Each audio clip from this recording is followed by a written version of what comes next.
Yeah, organize the vendor line.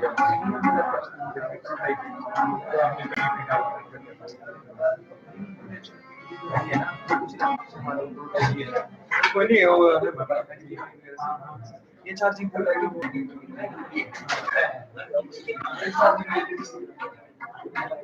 Charging board क्या लगाना है तो जब लैपटॉप ये है इधर सब कुछ इधर से लगता है ठीक है थैंक यू अच्छा ये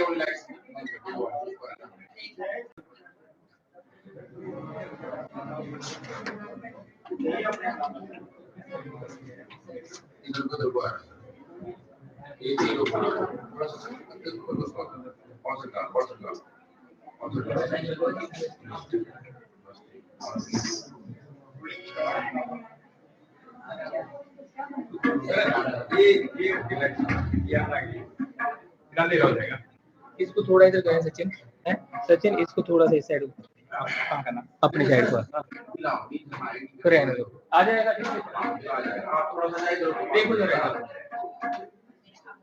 हेलो हेलो माइक चेक 1 2 3 आवाज ज्यादा होगी हेलो यहाँ से ठीक है हेलो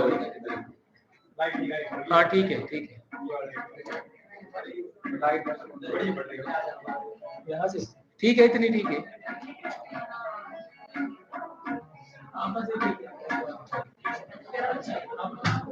अब ऐसा ना देखो जब बोले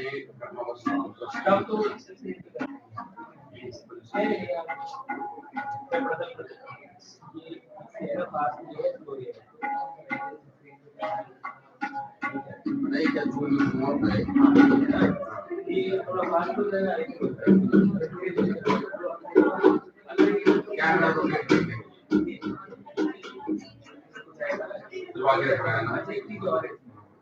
ये आपको देखना पड़ेगा कि सीधा हो गया ना ये हो गया आपको इसी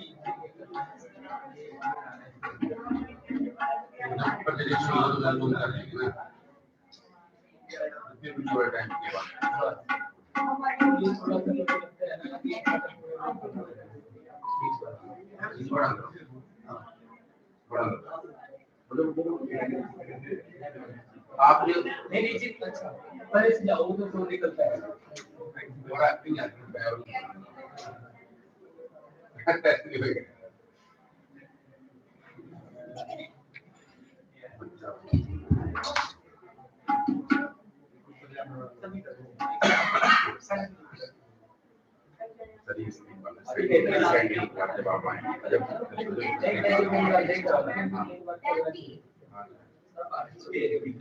ठीक है फिलहाल आप मेरे साथ जो चीज मोड ठीक उसी फिलहाल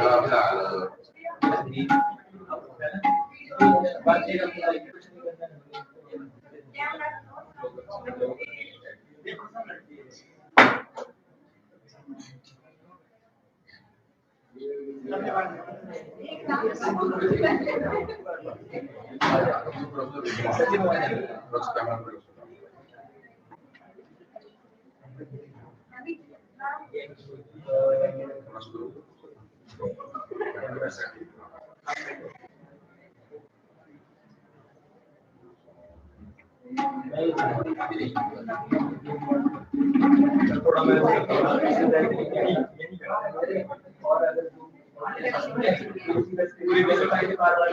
क्या करा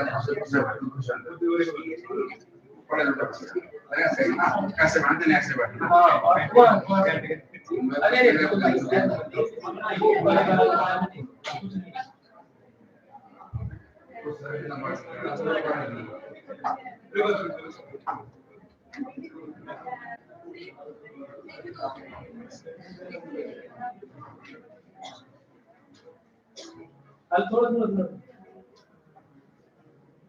और कैमरा थोड़ा टेबल बस सही है ठीक है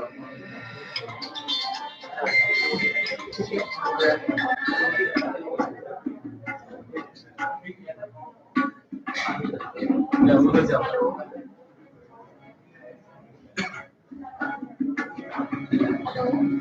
थोड़ा सा सेंटर में कर ले भाई ओ सही पूरा ठीक है सर ये देखो आप देखो उधर से देखो ये देखो ठीक है सर है ना सही दिख रहा है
I think the chief guest has arrived, so it is requested to all of the students to please get up in honor of receiving our chief guest.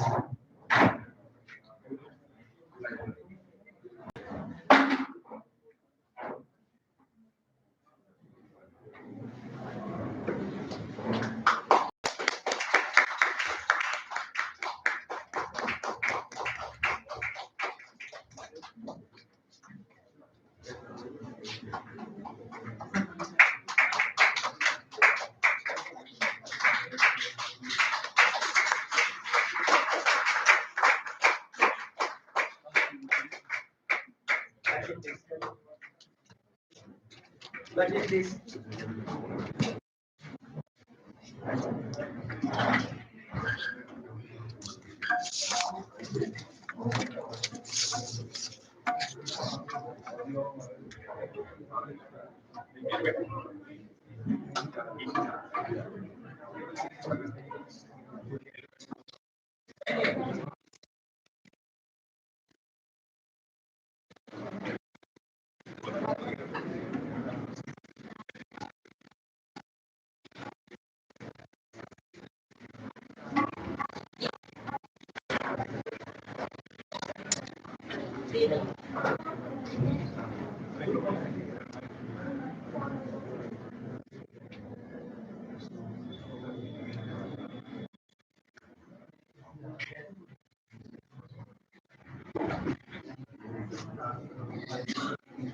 Namaskar to one and all present in this hall.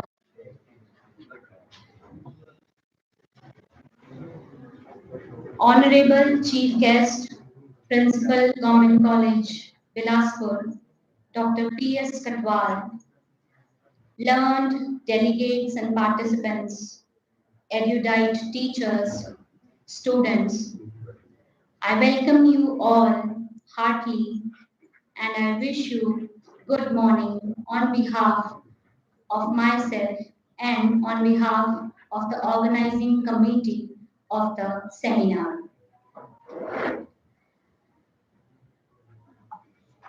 Now I would like to request the students to please, following the tradition of Aditi Deva Bhava, come forward and honor our guest with a badge.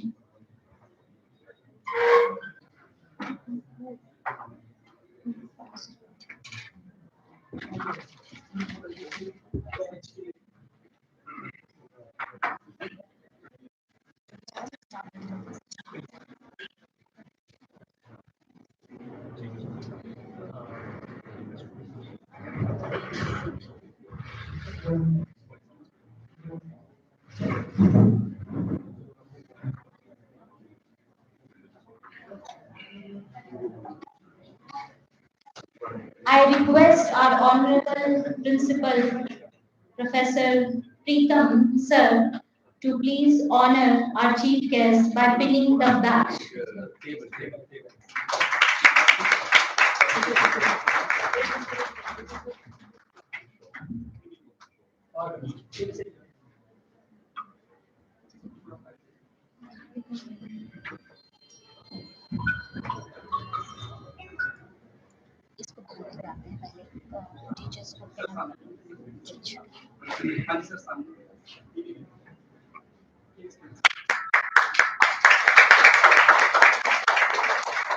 Now I would request the students to please honor the principal of Swami Vivekanand Government College, Bilaspur, Professor Preetham Sir.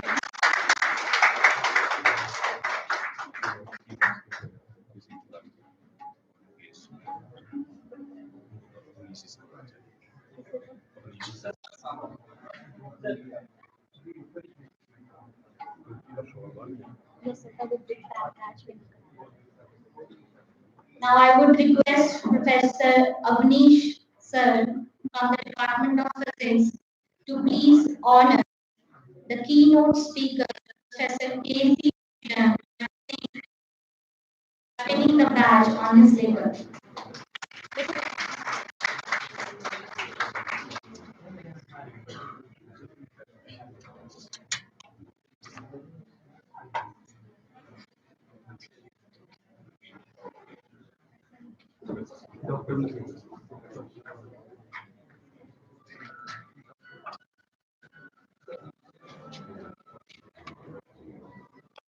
I would again request Professor Avnish to honor Dr. Mukesh by pinning the badge on his label.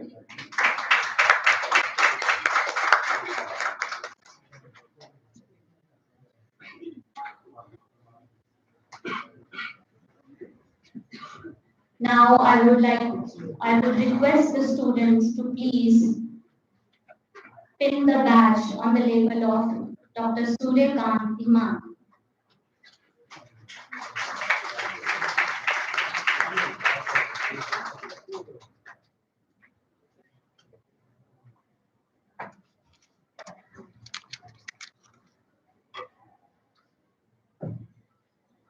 Please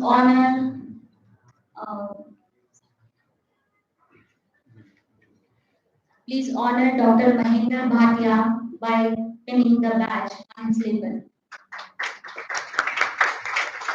तालियों में please धन्यवाद.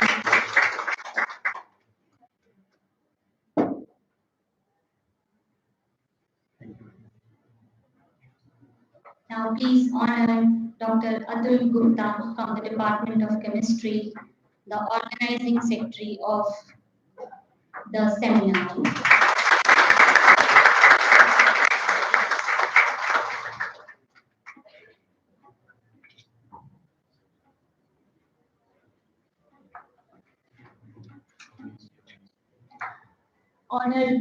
Please honor Dr. Avnish, Department of Physics.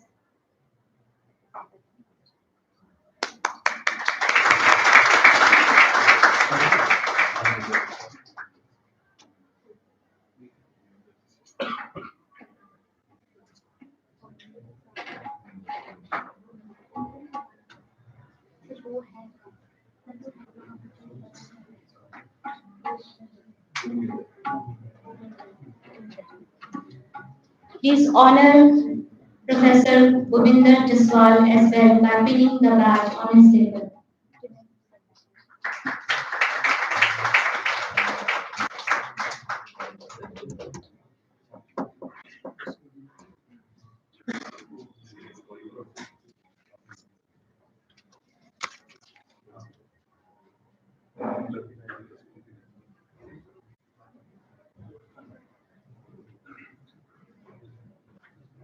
Sir किसी और को भी करवाना है।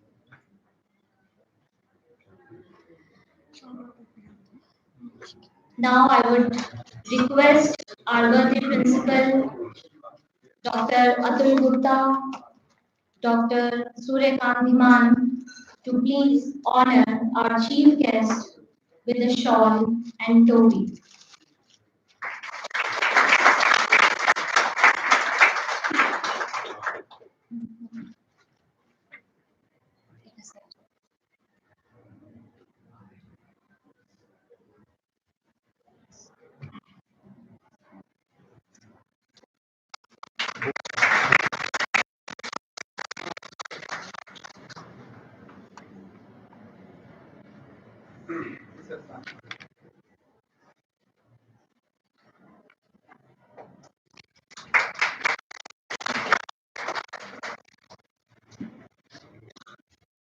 With the arrival of our distinguished with the arrival of our distinguished chief guest, learned scholars, erudite teachers, participants, students. Now it is the moment to start the inspiring confluence of knowledge, reflection, and celebration.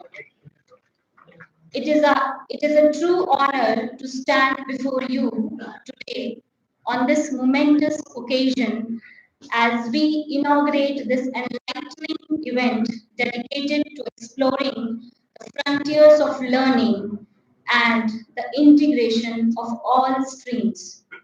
Today, we celebrate the spirit of knowledge that transcends boundaries, connects disciplines, and empowers humanity to create a more holistic understanding of the world. The contemporary world is witnessing unprecedented transformations across science, technology, arts, commerce, and humanities. Each discipline contributes uniquely to human progress, yet the most profound innovations often emerge at the intersections where these fields converge.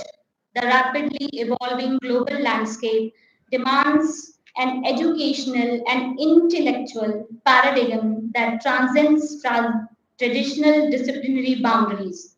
Knowledge today is not confined to isolated domains, but thrives at the intersections of diverse fields. The challenges of the 21st century, be it climate change, technological disruption, health crisis, or socio-economic transformations, call for integrated approaches, collective wisdom, and holistic perspectives. The seminar on frontiers of learning, integrating all streams of knowledge, seeks to provide a vibrant platform for academicians, researchers, professionals, and students to engage in meaningful dialogue across disciplines. It envisions creating an environment where insights from science meet creativity, from the humanities, where commerce interacts with technology, and where innovation is driven by the synthesis of multiple streams of thought.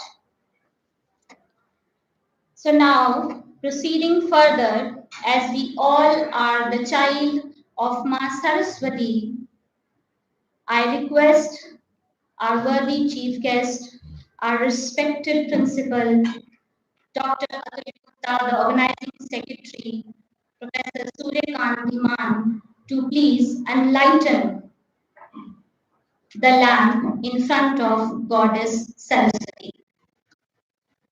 Students of music department shall continue with the Saraswati Vandana. Meanwhile, the light is being lit.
Iti kona.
After taking the blessings of Ma Saraswati by lighting the lamp front of the TV,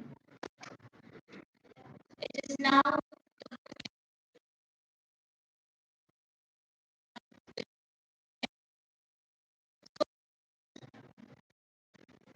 I would like to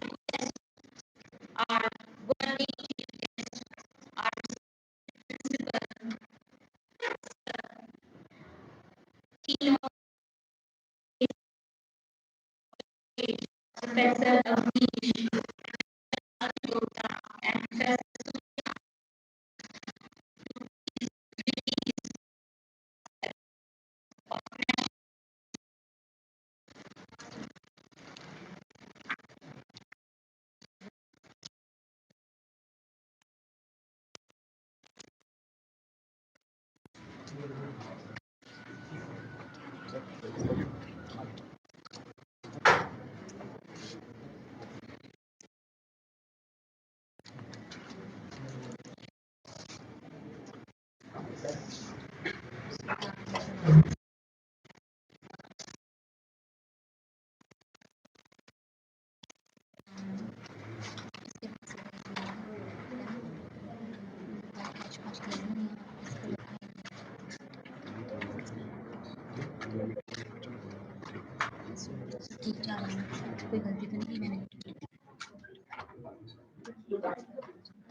Thank you very much, sir.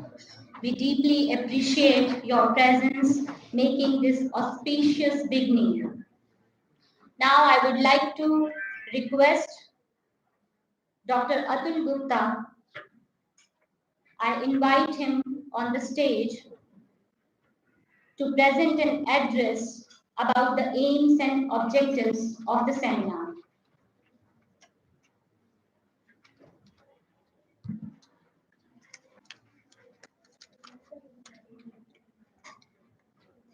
Honorable Chief Guest of this National Seminar, Dr. P.S. Katwalji, Principal, Government College, Bilaspur, respected Principal of our college and Patron of the seminar, Professor Pritam Lalji, our distinguished keynote speaker, Professor K.C. Juglanji, invited speaker, Professor Mukesh Kumarji, convener of this seminar, Suryakanji, esteemed colleagues, paper presenters, and dear students. It gives me immense pleasure as the organizing secretary of this national seminar to extend a very warm and the heartfelt welcome to all of you. At the very outset, I feel greatly honored to welcome our chief guest, Dr. P.S. Katwalji, Principal, Government College, Bilaspur, who has kindly spared his valuable time to grace this occasion. Sir, your presence here is a source of great motivation and inspiration for all of us. I also extend my cordial welcome to all the dignitaries, academicians, scholars, and participants who have come here from various institutions, as well as to those who have joined us via YouTube Live. It is indeed a moment of great pride for all of us at Government College, Ghumarvi to host this 2 days national seminar that brings together academicians, researchers, and students from across the country to deliberate on the evolving frontiers of learning and the need to integrate various streams of knowledge. The theme of our seminar, integrating all streams of knowledge, is particularly our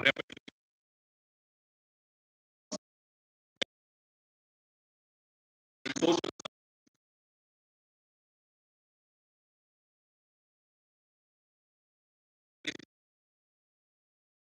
holistic understandings.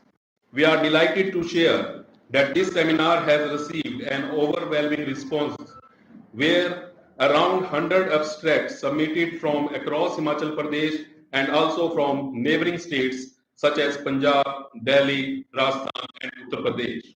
This overwhelming response reflects the academic vibrancy of the seminar theme.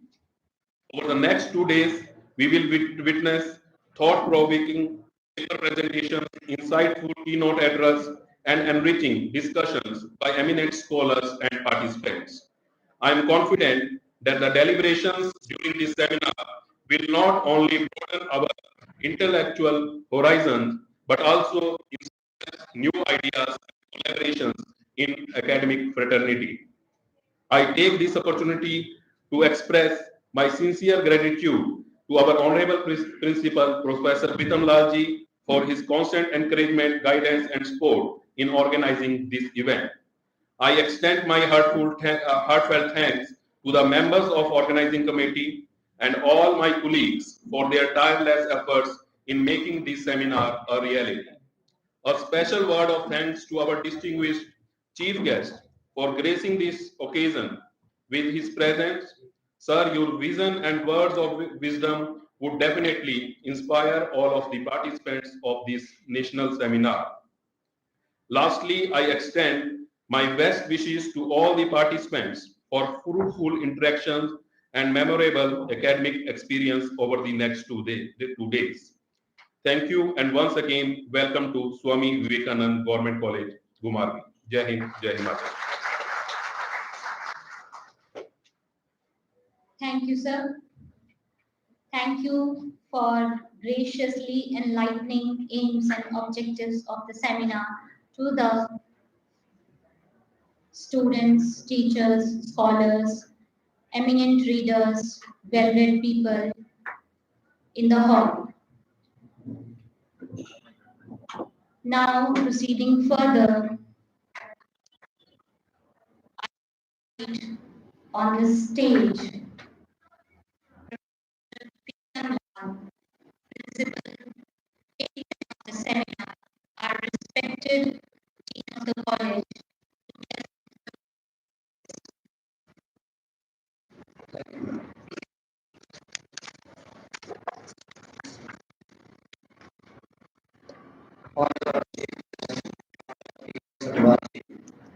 Principal Government College, Bilaspur. Keynote speaker, Professor K.C. Juglanji. Invited speaker, resource person, Professor Mukeshji and Dr. Abhishekji. Convener of the seminar, Dr. Suryakanji. Organizing secretary, Dr. Anup Guptaji. Co-convener of the seminar, Professor Avnishji. Dr. Mahendra Bhatia, Vice Principal of the college. All my staff members, teaching and non-teaching, and other distinguished guests, all the participants from different institutions, colleges sitting here. It gives me immense pride and joy to welcome you all to the national seminar on Frontier of the Learning, integrating all streams of knowledge. As the principal of the institution, I feel privileged that our college has taken the initiative to host such an academic endeavor of national relevance. The theme of this seminar is deeply significant in a world where knowledge is widely expanded. It is no longer enough to remain confined to a single discipline. True learning emerges when diverse stream of the knowledge coverage converse, complementing and enriching one another. The integrating foster creativity, broaden perspective, and nature the holistic development of the learner. I am confident that this seminar will provide a vibrant platform for academicians, researchers, and students to engage in meaningful dialogue, share their insight, and explore innovative pathway of the knowledge. The deliberation held here will certainly inspire fresh ideas and collaborative efforts that can contribute to both academic excellence and societal progress. I extend my heartfelt gratitude to our distinguished chief guests, invited speakers, scholars, participants, and all are sitting here. I also appreciate the untiring effort of organizing committee for turning this vision into reality. I wish this seminar grand success and look forward to the enriching outcome it will bring. And once again, I heartfelt welcome our chief guest, Dr. P.S. Katwal. Thank you. Thank you very much. Thank you very much, sir. Your words are really inspiring and your welcome is heartfelt. Now I would like to request Dr. Suryakant Dhiman to please come on the stage and grace this occasion by addressing as the convener of the seminar.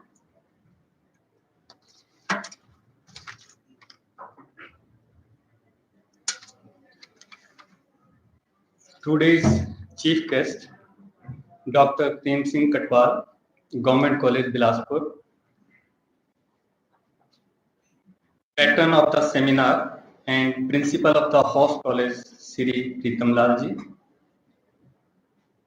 eminent speakers from LPU Janandhar, Dr. Kailash Chandra Juglan, Dr. Mukesh Kumar,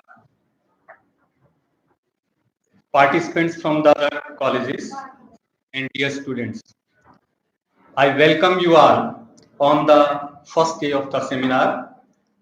It is Frontier of Learning, integrating all streams of knowledge. I want to let you know that already many seminars have been organized by the host college, but by the other departments. But this is the first attempt that chemistry department is organizing the seminar, and it is collaboratively with the Department of Physics of this college. You know, when something is new or it is a new start, many ifs and buts, they rise from the beginning and they remains up to the last. Funds and the participants are the two main objectives on which the execution or successfulness of the seminar it is dependent. I want to tell you from this stage that we have received around about 100 abstracts for this seminars, and they are not only from the Himachal state, but they are also from the adjoining states. This is physics, that is chemistry, it is humanity. The lines of separation among the different streams of the knowledge, they are drawn at the start level. As we enter to the higher level, then lines of separation they diminish or they disappear. It left only the word science. Sciences are for what? They are for the development of the society. What, how to use them effectively, where to use them, the sense comes from the humanity. So our approach here is unity in diversity. That we have chosen the title which includes all streams of the knowledge, leading to a holistic approach, so that whatever the conclusions and the results which are drawn from this seminar, they shouldn't be polarized in the society, but they should tend spherical, leading to the overall development of the society. I am highly thankful to Dr. Atul Gupta, organizing secretary of the seminar, for his continuous effort in materializing the seminar from thoughts to the reality. And that has made me to stand in front of you today here. He has not only succeeded in managing the funds or getting the sponsorships from the various corporates, but also consulted with his own time comrades to pave the way for successful execution of this seminar. I am also thankful to Dr. Rakesh Sharma from Department of Physics for his technical support and efforts. I am also thankful to Assistant Professor Avnish Sharma, Department of Physics, Professor Poonam and Dr. Basudev Garg from the Department of Commerce for their direct and indirect support. It is not only the single person effort which leads the way. Efforts of many workers is needed to make the project successful. So thanks all those who are at present are that part of the seminar directly or indirectly. At last but not the least, any project it is not viable without the support of the head of the institution, our principal. So we are highly thankful to our principal, Professor Pritam Lalji, for their support and the effort. Once again, I welcome you all. Thank you.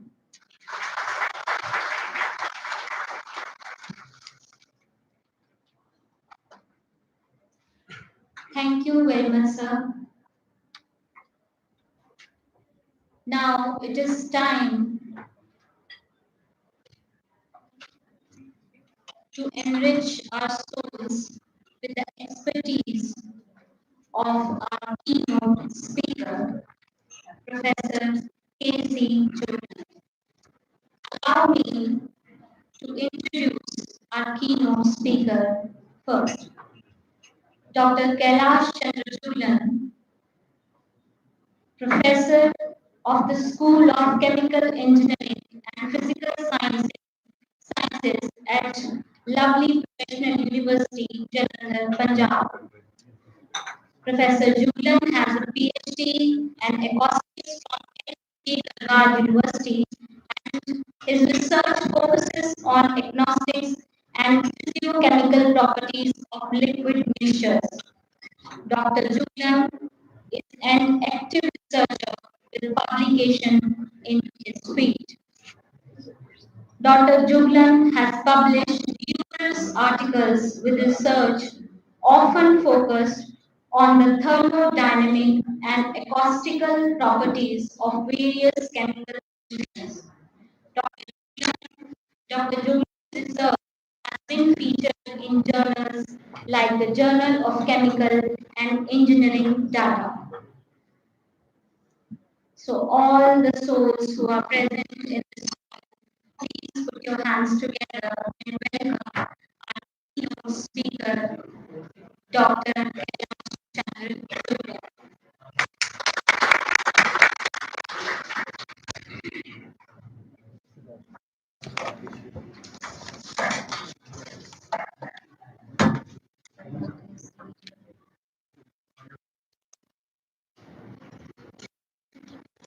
Thank you. On behalf of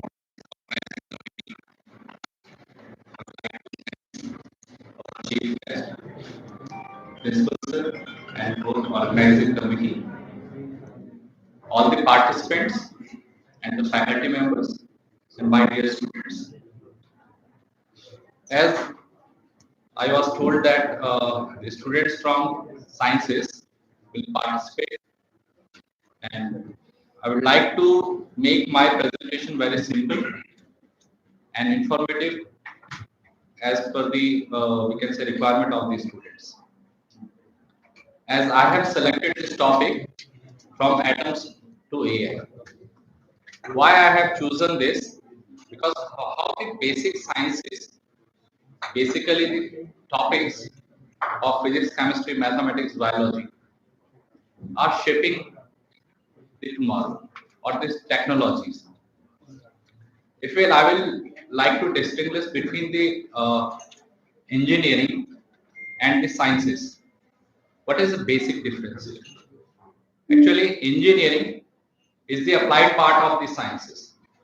If we'll talk about the all the engineering like the CSC, computer, electronics and communication, mechanical engineering, civil engineering, chemical engineering, and all biotechnology, or are started with the sciences. The knowledge which you have read during your 12th class or plus 1 plus 2 classes, we are extending all these knowledge and we are changing these things into the technologies and applying these for the use for the we can say human beings, and that's why this is the difference in the technology and the sciences.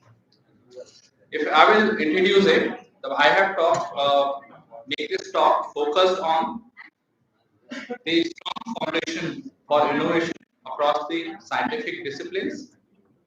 Also, how it will enhance the critical thinking and analytical problem solving abilities. If you have basics knowledge of sciences, you will be able to solve, we can say, the complex problems.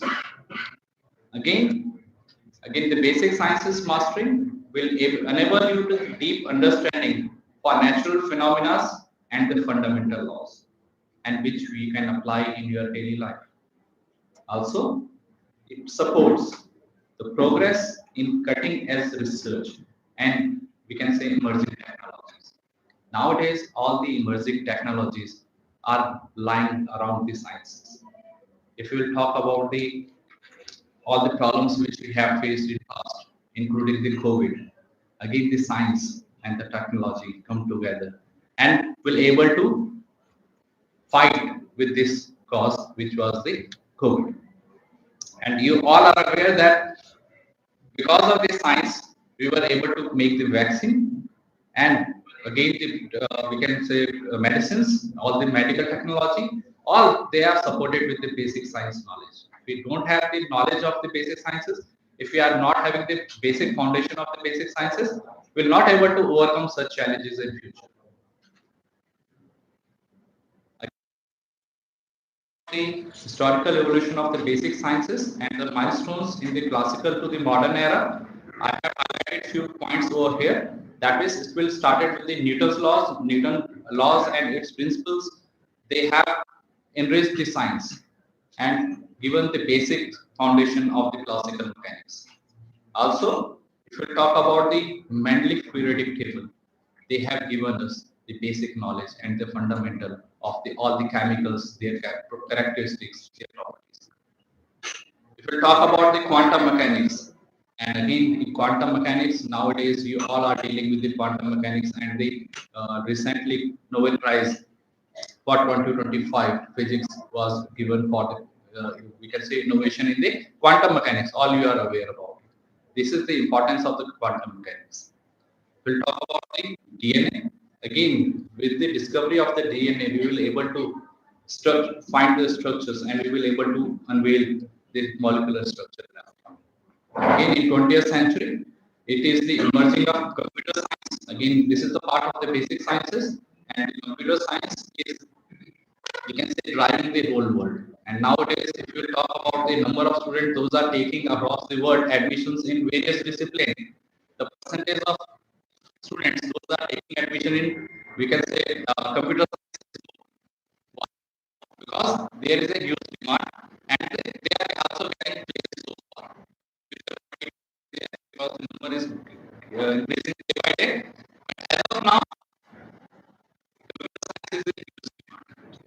And there somehow this is again the we can say point where we have to take care of all the basic sciences as well, because the number of students those are taking admission in basic sciences are increasing. Although they are not aware about the facts that how much basic science is important for the innovation in the technologies. If we talk about the better packages or best packages which industries are giving, any student, can you tell me which discipline according to you, the engineers or the basic sciences, or who is getting the maximum package as of now? Any student, if you want to tell me. I want to make it more interactive if you allow me. Computer science, generally we are saying they are taking packages in crores. But do you know that if a basics computer science student don't have the knowledge of basics of mathematics and physics, they cannot take this much of package. Actually, that we can say the package is for those are able to give the solve the analytical problems of computer science. They are able to make the codes, the coding and the AI. And nowadays, all are, you can search from the chat GPT and various AI tools. All are giving you all the answers. But if you want to generate AI, what is required? Basic mathematics is required. If you don't have the knowledge of basic mathematics, you cannot create code. You cannot innovate AI. And all the AI generator, and if you have the basic knowledge of mathematics and physics, you are always in demand or high packages. Last week I was interacted with the one of the, we can say, the panel or for the placement in our university LP, and they were saying that all the packages of 50 lakhs plus are for students those are having basics and fundamental knowledge of mathematics. And we were selecting the students from the mathematics department, not only from the computer science department.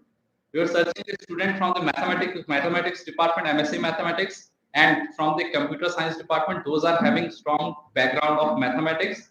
They have strong knowledge of mathematics, and so that we can train them separately for the higher packages. And this is the need of the hour. Okay, this is again there is two scenarios. Some which is visible to us is computer science is getting maximum package, but not if you are not having this much of knowledge of basic sciences, you cannot create that things. And actually, basic science or basic mathematics, they are creating it. And that's why all if you will talk about all the NEET exam or JEE exam, what is the basic criteria for all? Physics, chemistry, mathematics, biology. What are these four? This is again the part of the basic sciences. Mathematics is also part of the basic science. And if you have basic strong knowledge of all these fields, definitely you will be able to crack all good rank, and definitely you will be able to produce better engineer, better doctors, and better, we can say, anything. Again, if we'll talk about the recent breakthrough in physics, and if we'll talk about again the quantum computing is always in demand, and why quantum computing is so much immersed so far?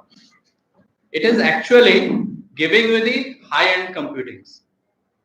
That means fast computing to solve the problem or to solve the, we can say, the complex problem in shortest time. And nowadays, if you will see how much we can say the computational technology or computing worldwide research is going on, because we want more faster, more sustainable technologies. Or again, nowadays we have always in demand that we require maximum thing smallest time. We need everything smart, including your phone. Nobody is relying on the old traditional phones with keypad. All are searching for the smart things, smarter and smarter. Daily or every month or every after 2 months, companies are bringing new mobile phone. Okay, although you are having mobile phone, but the next day they are including some extra features, and you are bound to buy new one. Why? They know you need more things. You need to be more smarter. And smart is what? Smart does not mean if I am saying this student is smart. Smart means they can have multiple skills together. They can have coding skills, they can have basic skills in their field, and all they can do a number of things, including the co-curricular activity. We don't want a student who is studious only reading books. Nowadays, companies are seeking for a student who is participating in NCC, NSS, participating in sports, cultural activities, debate, conferences, seminars, participating everywhere, including their academics. And that student may have slighter 2-3% lesser marks, but will be more in demand always. Because all the companies are seeking for the smart employee. They don't want an employee who can have only one skill. If you have only one skill, very soon you will be, we can say, excluded from the departments or the, we can say, institutes or companies. If we talk about the gravitational waves innovation, Einstein's theory, or we can say the theory of relativity, you all have heard about the relativity. When Einstein discovered this in 19th century, beginning of the 19th century, all were saying that he is mad. What he is saying, he is talking about the future. We can go to the future, time dilation. He is talking about the we can say we can go to the future, we can go to the past time to see. It seems that everything is bogus, not possible. And in 2025, oh sorry, 15, Nobel, we can say the Nobel Prize was given for this discovery of gravitational waves, which was predicted by Einstein 100 years ago. The same prediction was given the Nobel Prize. That means it was validated experimentally by the scientists, by the labs. It means what? The theories, basic theories, which are relying, which we can say the in 18th century and 19th century, and nowadays we are proving them with the help of fact and the experimental data. This is the we can say the strength of the we can say technology. Innovation in material science enables the novel superconductors and material smart materials they are making. If I'm talking about the smart material or material science, in India or abroad, approximately 60 to 70% research is going on in the field of material science. It includes the department of physics, chemistry, biotechnology, pharmacy, material, we can say electronics, mechanical engineering, all are working in this field, material science, nanotechnology, solid state physics, all are the same things. And why this is the huge in we have huge demand. Again, the mobile which we are using, the laptop, desktop, LEDs which we are using, all are the part of the we can say the material science, materials which we are making. If we talk about the we can say computer screen. Earlier we were using what? LCDs. Now we are using LEDs. Why we are using LEDs? More efficient, energy saving, that is more smarter. And because of this fact, again in our house, all the lighting system we have changed. Earlier we were using an incandescent bulb, then tube lights, okay, then CFL. Nowadays nobody is using all these. All are using what? LEDs, LED bulb, LED light, and everywhere. Because this is again the advancement in the materials. And nowadays, different labs across the world they are working to make smarter material which will be lighter in weight, will have longer life, and will have better properties than the existing one and environmental friendly as well. We'll talk about the Higgs boson discovery in 2000, we can say 12. Higgs boson discovery, again, this is the discovery for breakthrough, which was the outcome of the experiment LHC, Large Hadron Collider, which is situated in Geneva, and it is the, again we can say the largest experiment of the world, which is having a diameter of 27 kilometer. Okay, this is the setup of the 27 kilometer diameter, and outcome of this experiment is the we can say God particle, which we are saying, or Higgs boson. Okay, as the name is Higgs boson. Higgs is the name of the scientist who was the chief of this experimental setup. And boson, you have heard, you know what is boson? The boson is the same which we have studied in the particle physics. And again, the Bose has already predicted theoretically that this will be the particle and which will have this such kind of properties, and it was verified with the experiment, which cost we can say billions. And to prove the same thing which was already predicted by the Bose, and that's why with this contribution they have given the contribution to the Bose as well. If we talk about the nanotechnology breakthrough, I have already mentioned there. The electronics, medicine, sustainable energy, all are again the breakthrough in the nanotechnology. Nanotechnology is also part of the material science. We are searching for the superconductors, smart materials. We are searching for the medicines, sustainable energy, and its progress. If we talk about the chemistry, again in chemistry we are talking about the green chemistry. That means the eco-friendly chemistry, the chemicals which will not harm the human beings, which will not harm the we can say the environment. Also, if we are talking about the advanced synthetic polymers, again they are making the things more cheaper. We can say more we can say strength and as well. Again, if we talk about enhance the improve the efficiency and minimize waste and the manufacturing. If we'll talk about the computational chemistry, again the computational chemistry giving you all the basic requirement and will predict how it will be if we will do the experiment. That means we can predict the things with the help of the computational chemistry. And if we are able to make before making nowadays in big labs, they are running the we can say they simulate the experiment first, and they are searching with the help of AI. They are searching what it will be after the experiment, and then after that they are doing the actual experiment. That means the computational chemistry is always equally important for all the things. We'll talk about the biological sciences again. As I know, the number of biological students are less in this seminar hall right now. But again, the basic sciences cannot be, we can exclude the biology, because biology is the equal and important parameter in the all the sciences, including physics, chemistry, mathematics. If we talk about it, the major breakthrough, if we can say the human genome, is, it's we can say the knowledge and understanding synthetic biology, we can say personalized medicines. Nowadays, if we have cold, if we are visiting to a doctor, they are giving a prescription which will have these common medicines for all. But nowadays, science is advancing in such a way that every individual may have different medicine. Okay, different medicine or different part may have different requirement. And this is the personalized way.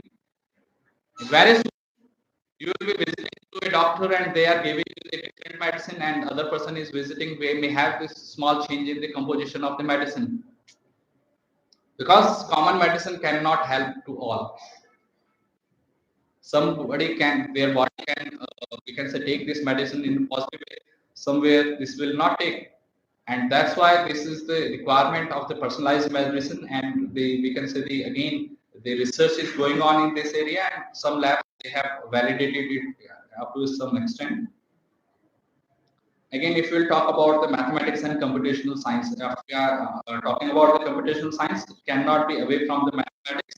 As I have told you that all the AI, machine learning, all these technologies are mathematics only. The basic knowledge of mathematics, basic knowledge, we can say AI or we can say physics, will always make you better persons to deal with the AI and machine learnings. If you want to study the big data analysis, again we require strong mathematics and the computational science background. If you are talking about mathematical modeling, again if you will talk about the innovation in the cryptography, and again the very much emerging field nowadays, and including the actuarial science. Again, the actuarial science, they are dealing with the basics of your mathematics, of your stats, and some part of the economics. And the actuarial science, again, these are the emerging areas. It is not always required to have a course which is having the BSc in physics, chemistry, mathematics, or in CSC, mechanical science, or computer science, civil engineering. It is not. Nowadays, there are many other courses which are specified for a particular things. And if you are talking about this, if you are studying about it, if you are focused about it, you will be better placed, you will be having better knowledge in that area. We will talk about the interdisciplinary science ecosystem and integration of driving innovation.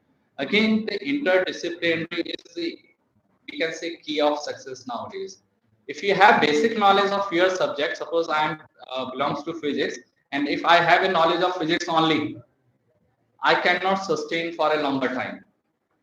You must be science student. For you is basic,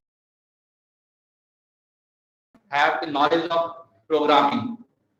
It may be C++, it may be Python, physics, chemistry, or mathematics, or biology. They have good knowledge of programming. Always you are in demand. Okay, if you I will mathematics, they are searching for a job like teachers. In chemistry, might be in we can say R&D, for we can say pharmaceuticals, tutoring, online tutoring. But if you have and in this field, you will not able to get it more than 5 lakh generally starting.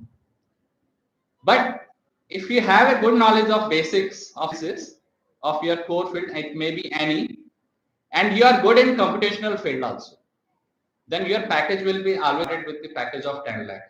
It may be leads to up to any extent, because it is there is no limit for the companies nowadays. But they require what they require. Basically, they require strong computational knowledge as well. Okay, if you are a teacher, if I'm a teacher and I don't want to improve my skills in computational field, then I cannot sustain for a longer time. We have to upgrade yourself. We have to learn the AI. We have to use AI in our teaching. Okay, if we are not, then again we are not able to we can say our pace is slow as compared, we can say the competition in the we can say nowadays. If well, I will talk about myself. I am a dean in the school of we can say NLPU.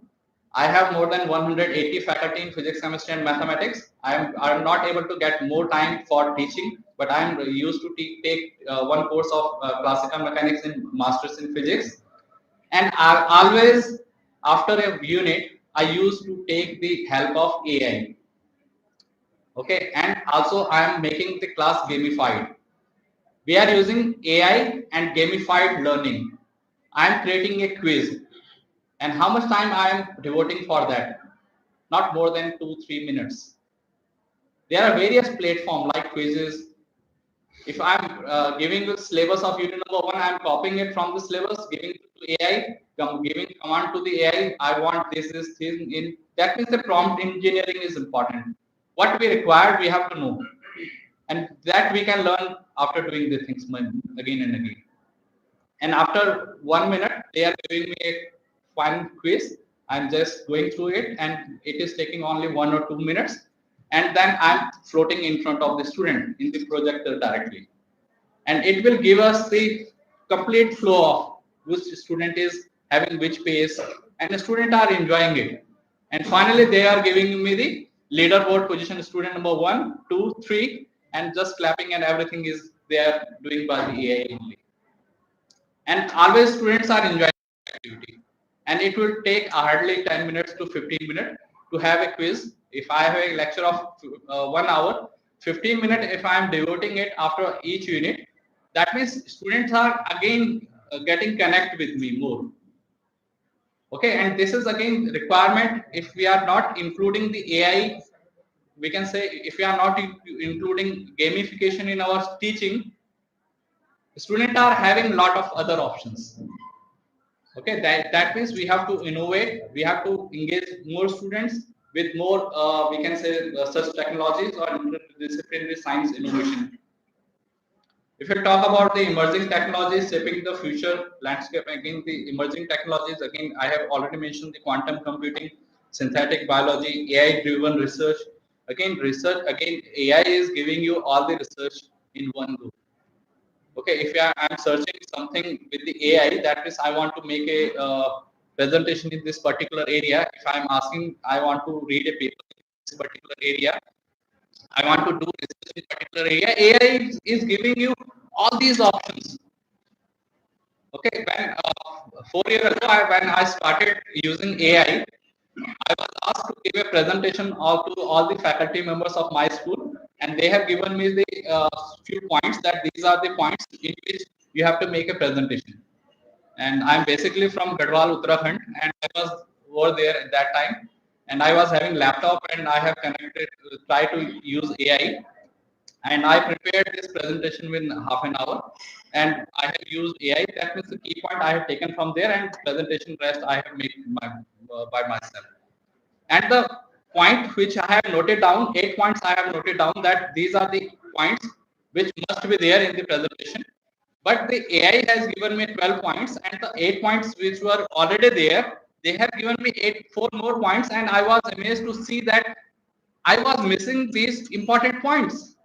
That means these were the important points which were I was missing, and then I have included all 4 points as well. Then I was more satisfied, and I have decided that this is actually which we required, because everything is we can say making us simple. They are making these things simpler for me, for us, for students as well. Okay, nowadays teachers are saying that students are copying from the AI, then we are saying that what if they are searching from the AI, because AI is sometimes giving you wrong answers as well. Before noting down, before submitting to your reading it, and if you are reading the key points, actually, if you are reading it, if you are writing it, the something which we are grasping again, and which is required. Okay, we have allowed students to use AI, and simultaneously we have given the software to the faculty members; those can detect AI. Okay, that means students are allowed to use AI. Simultaneously, we have software which can detect AI. Students are using it. They are making the presentation in a better way. They are making the data which are they are presenting in better way. Simultaneously, they are reducing the plagiarism. Both things we are taking the balance, and which is required. Student teacher are very smart. They can detect very easily if you have made this assignment from the AI or if you have made it by your own. Okay, teacher can identify, any teacher can identify very easily. That means students, I will suggest you use it, but in a clever way, and in the way that you are learning more additional things, not as to complete your assignments only. If you are doing it for, you are doing it wrong for you only, not for any faculty. No faculty is going to be pay for it. Okay, actually, if you are learning, you are doing better, you will be getting paid for it. You will be getting a better job, better packages, better things. Again, the artificial intelligence and machine learning. Again, the machine learning is important part nowadays. A number of works can be done with the help of emerging technology, including the we can say machine learning. I will give you one example here. There was one student in last year in LPU. He was doing BTech in computer science and engineering, BTech in EC, not in computer science. Okay, he was a student who is having maximum high 100% attendance throughout his BTech. When he was very small kid, below the age of 1 year, his parents expired. His grandmother taken care of him. He studied from a government school, government polytechnic, then did BTech from LPU. He was not having any big background. Okay, from government schools only, and he got we can say internship in a company which is dairy in Gujarat, and got a package of 1 crore, we can say 1 lakh per month for doing internship. While doing internship, he used machine learning in this industry, and again changed whole the system of the industry within 1 year. And the company offered him a package of 1 crore. He denied. Then they given 2 crore. Then finally it was settled to 2.5 crore. 5 crore package for a student who is actually that time he was studying in LPU. And how he was able to do it? The two three things. Again, he was smart. Smart means he was having knowledge of computer. We can say the basics of electronics, using the machine learning, again, which is a part of the computer science, and very much dedicated. He did a lot of work. Because of that, he was able to get this package. This is the same student who is having a company in Jalandhar, and he is making drone for Indian Army, and his drone were used for this Operation Sindoor. Okay, and the employee in his company is the classmate. His classmates are working with him, and in LPU we are allowing student to work, and this is we are saying we can say revenue generation model. If student is taking any tuition classes, if a student is teaching online, if a student is working in an industry part time in evening hours or anything, we are giving them weightage in assignments. We are giving them weightage in the CA. We can give the advantage in any way. We are somehow, if they are doing a good project, like one of my student is doing project with NASA, We are allowing one full course related to that course, and we are allowing him to do project with the NASA because he is working with three students. One student is from forensic science, one student again from the Europe, and he is working with them. And now he is dealing with we can say the project with the NASA. Then again, if he will be able to do it, definitely he will be settled anywhere across the world in the big lab. And we are allowing them. Again, we have to again very much allow students to do such kind of thing to motivate. And then again, I'm saying that the innovation in the artificial intelligence and machine learning, if we are actually trying to innovate, we have to use it in our basic sciences as well. The renewable energy and the environmental science, again, this is the course which we can say the BSc and MSc in environmental science, or if you are talking about the renewable energy, they are in demand. Earlier, we were not thinking about the energy sources or renewable energy. Earlier, we were not thinking about much. We were talking about in books only. Now, all the things are coming into the picture. The number of courses which are related to the renewable energy and environmental sciences are coming into the existence, and because of that, there is a huge demand of the, we can say, the knowledge. Those have knowledge of all these fields, and they were in demand, okay, for research and for jobs as well, because across the world there will be a number of jobs in these areas which will be emerging very soon, like the solar energy, wind energy, biofuels, again the carbon capture, again carbon storage. Again, it is the big problem nowadays. Again, if you are talking about the environmental monitoring with the IoT and the satellites data, nowadays if we are saying in these areas, if we are not working, then again we will be very behind the technology with the day. Space science and the exploration, explaining the frontiers of the, we can say, knowledge. If you are talking about the space science, again, space science is the, we can say, most unexplored area. We don't know about the space. Do we know? No. We don't know about our neighbor moon. Sometimes we are saying there is a possibility of water in the moon. Second day we are saying no. We don't know about the Mars, which is the nearest planet to us. Okay, we are trying to search the whole universe, although we don't know about our neighbors. पड़ोस में क्या रहा वो हमें पता नहीं है, हमें दूसरे देश की बात करनी है. This is the fact. And this space exploration, again, which is a most unexplored area. If you want to do research in this, you can join physics, we can say mathematics. Again, there is a huge scope of, we can say, electronics persons having, if you have knowledge of electronics, satellite communications. And if you want to see the example of this technology nowadays, earlier in 2016, when we were using mobile phone and all, we were using internet, how much you are costing for 1 GB data at that time? Airtel was giving 1 GB data at the cost of 289 rupees or 290 rupees. And 1 GB data we were utilizing for whole month, and we were satisfied at that time. Okay. And the calls were very, very costly at that time. Now, today, how much you are paying for your mobile phone? Incoming, outgoing, all are free. Only you have to recharge once. 1 GB, 2 GB data you are paying for it per day, for we can say for month. At how much cost? And again, 2 GB data is less for you. How it is possible? Because it is possible because of the advancement in the space technology, satellites.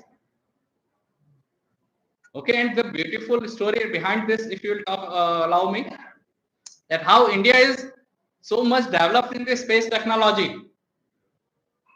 Actually, during the Pokhran test, all the world make sanctions on India.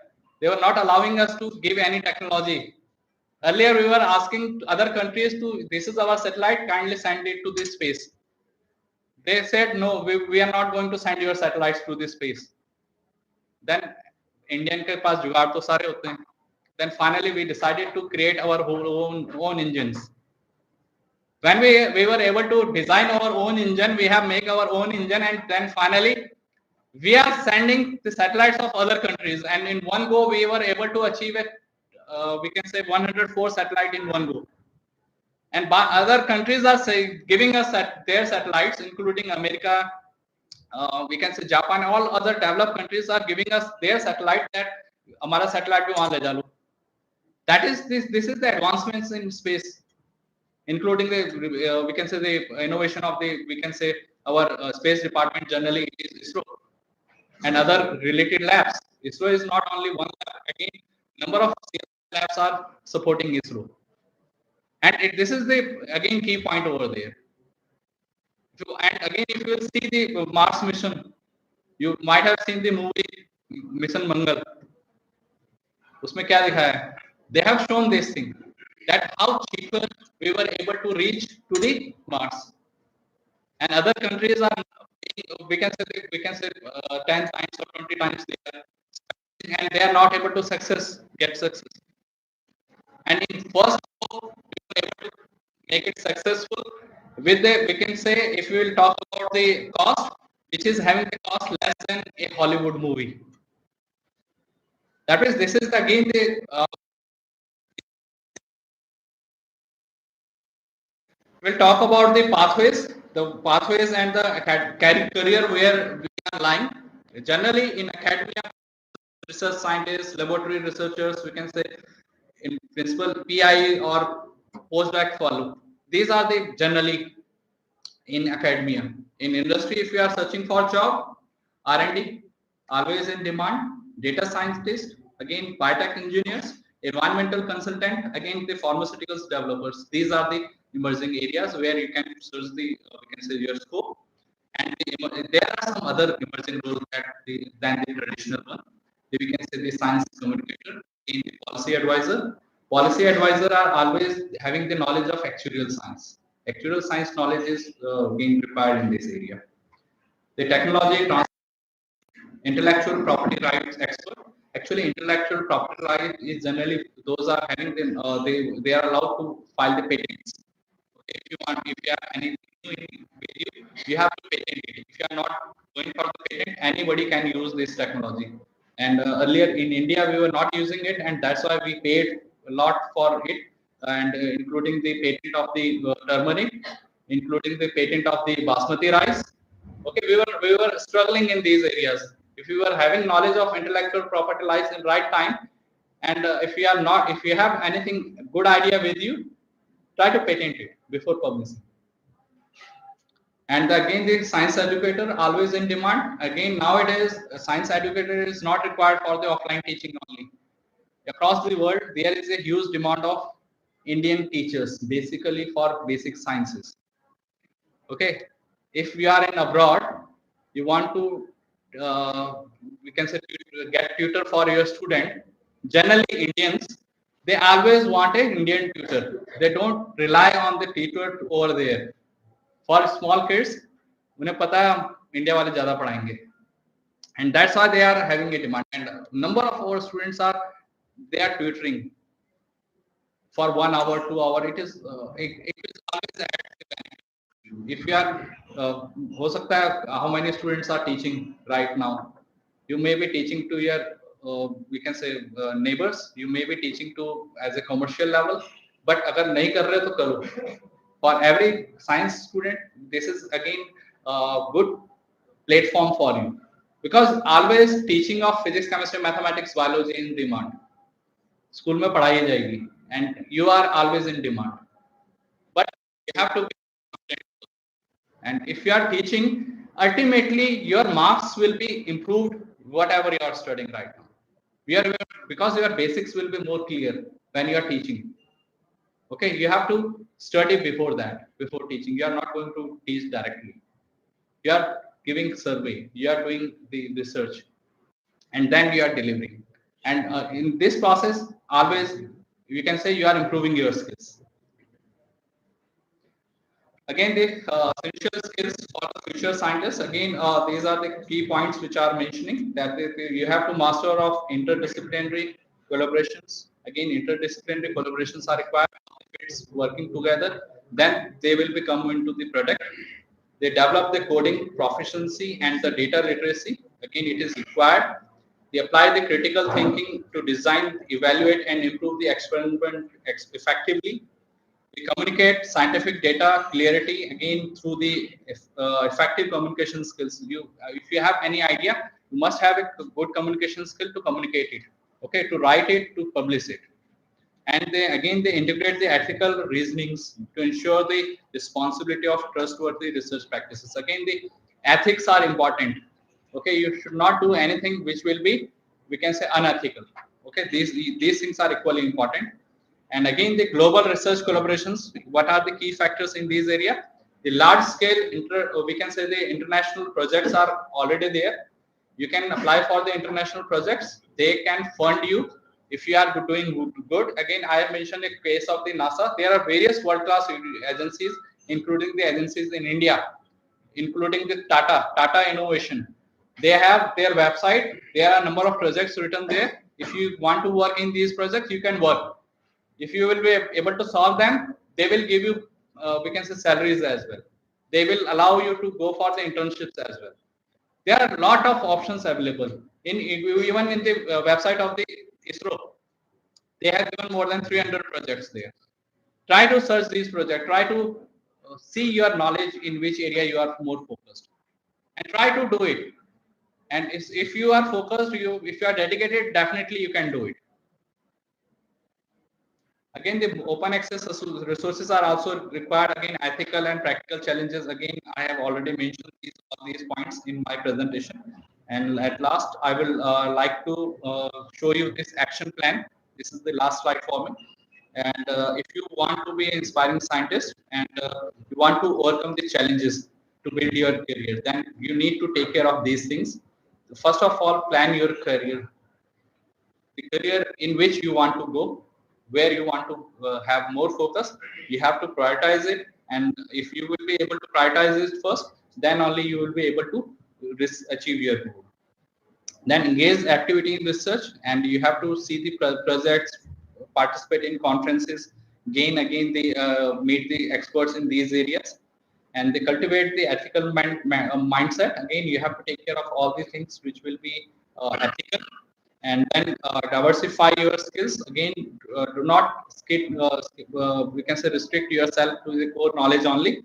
You have to develop the coding, communication, ethical reasoning, and all these things are required for the research, good research. Again, the networking and communication are the key. If you cannot have all the facilities with you.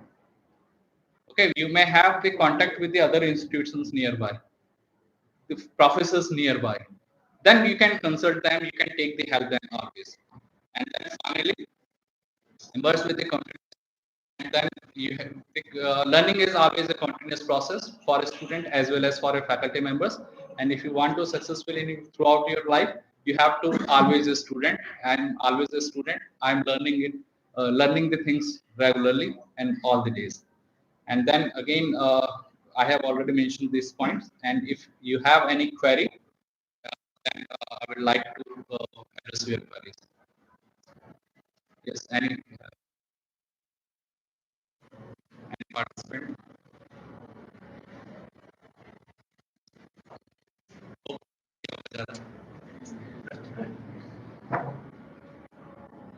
Okay, then thank you, and thank you for this inviting me for this we can say wonderful seminar. Thank you all. Thank you, Principal Sir. Thank you.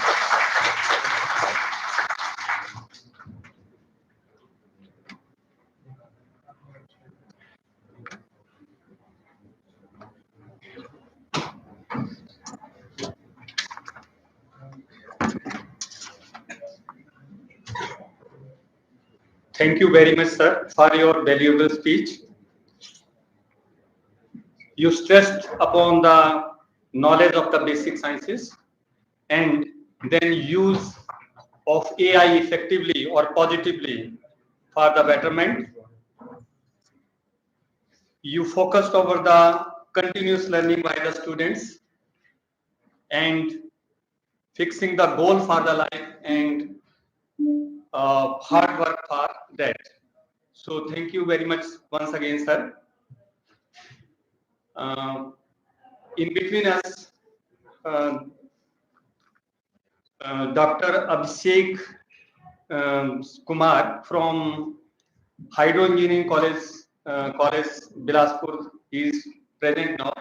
I want to invite um, organizing secretary to pin up a badge in his respect, Dr. Atul Gupta ji.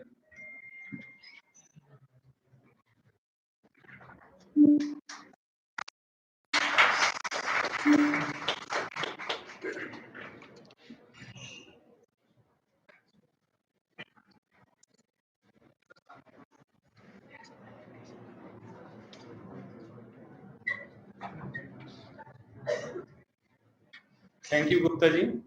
Now heading further, now sir, we are having a talk by the again Hydro Engineering College students. They are having a presentation.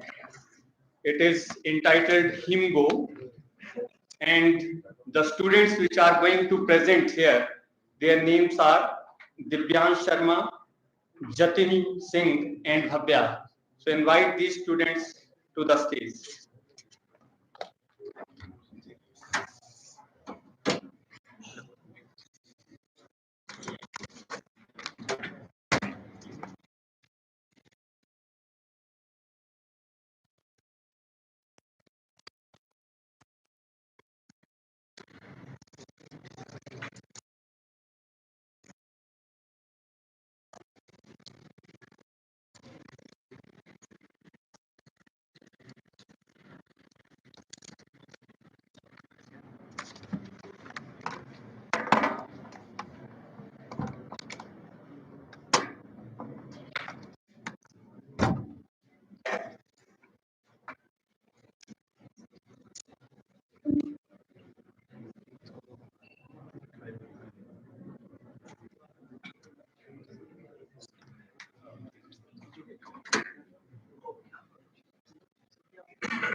Good morning, ladies and gentlemen, respected dignitaries, fellow researchers, and the faculty members. We are students from Government Hydro Engineering College, representing the Department of Computer Science and Engineering.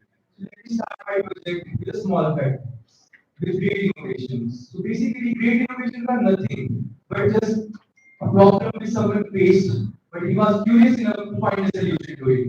Same happened with us a few months ago when we were stuck at ISBT waiting for the bus. It was 4 a.m. in the morning and we were frustrated that when the bus will come. We were told that the bus will come within 20 minutes. The bus will come within 20 minutes, but it's been 1 hour and the bus never came. From there, we came up with an idea that we will provide a real-time location for the buses. So here's our project, Himgo, a transport management and real-time bus tracking system. It's a smart solution that we developed to modernize the public transport through real-time bus tracking and transparent schedules. Reliable. We will also provide efficient transport management to it. So now let me explain about the technical stack we have used. It is built for performance. It carries the edge of the technologies to deliver a seamless, scalable transport management experience across all devices.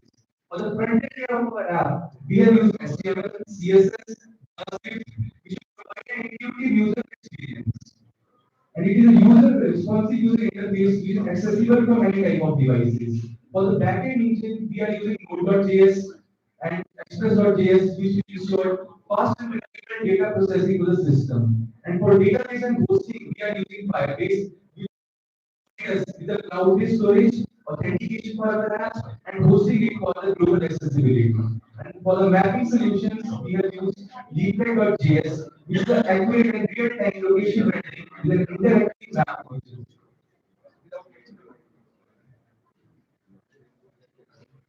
Now here comes the major part, real-world problems and challenges. Public transports across India face the same problem and critical challenges. There are lack of information about buses, scheduled delays in our areas, and fleet mismanagement by the. And finally, So there is no real-time visibility of our passengers. They lack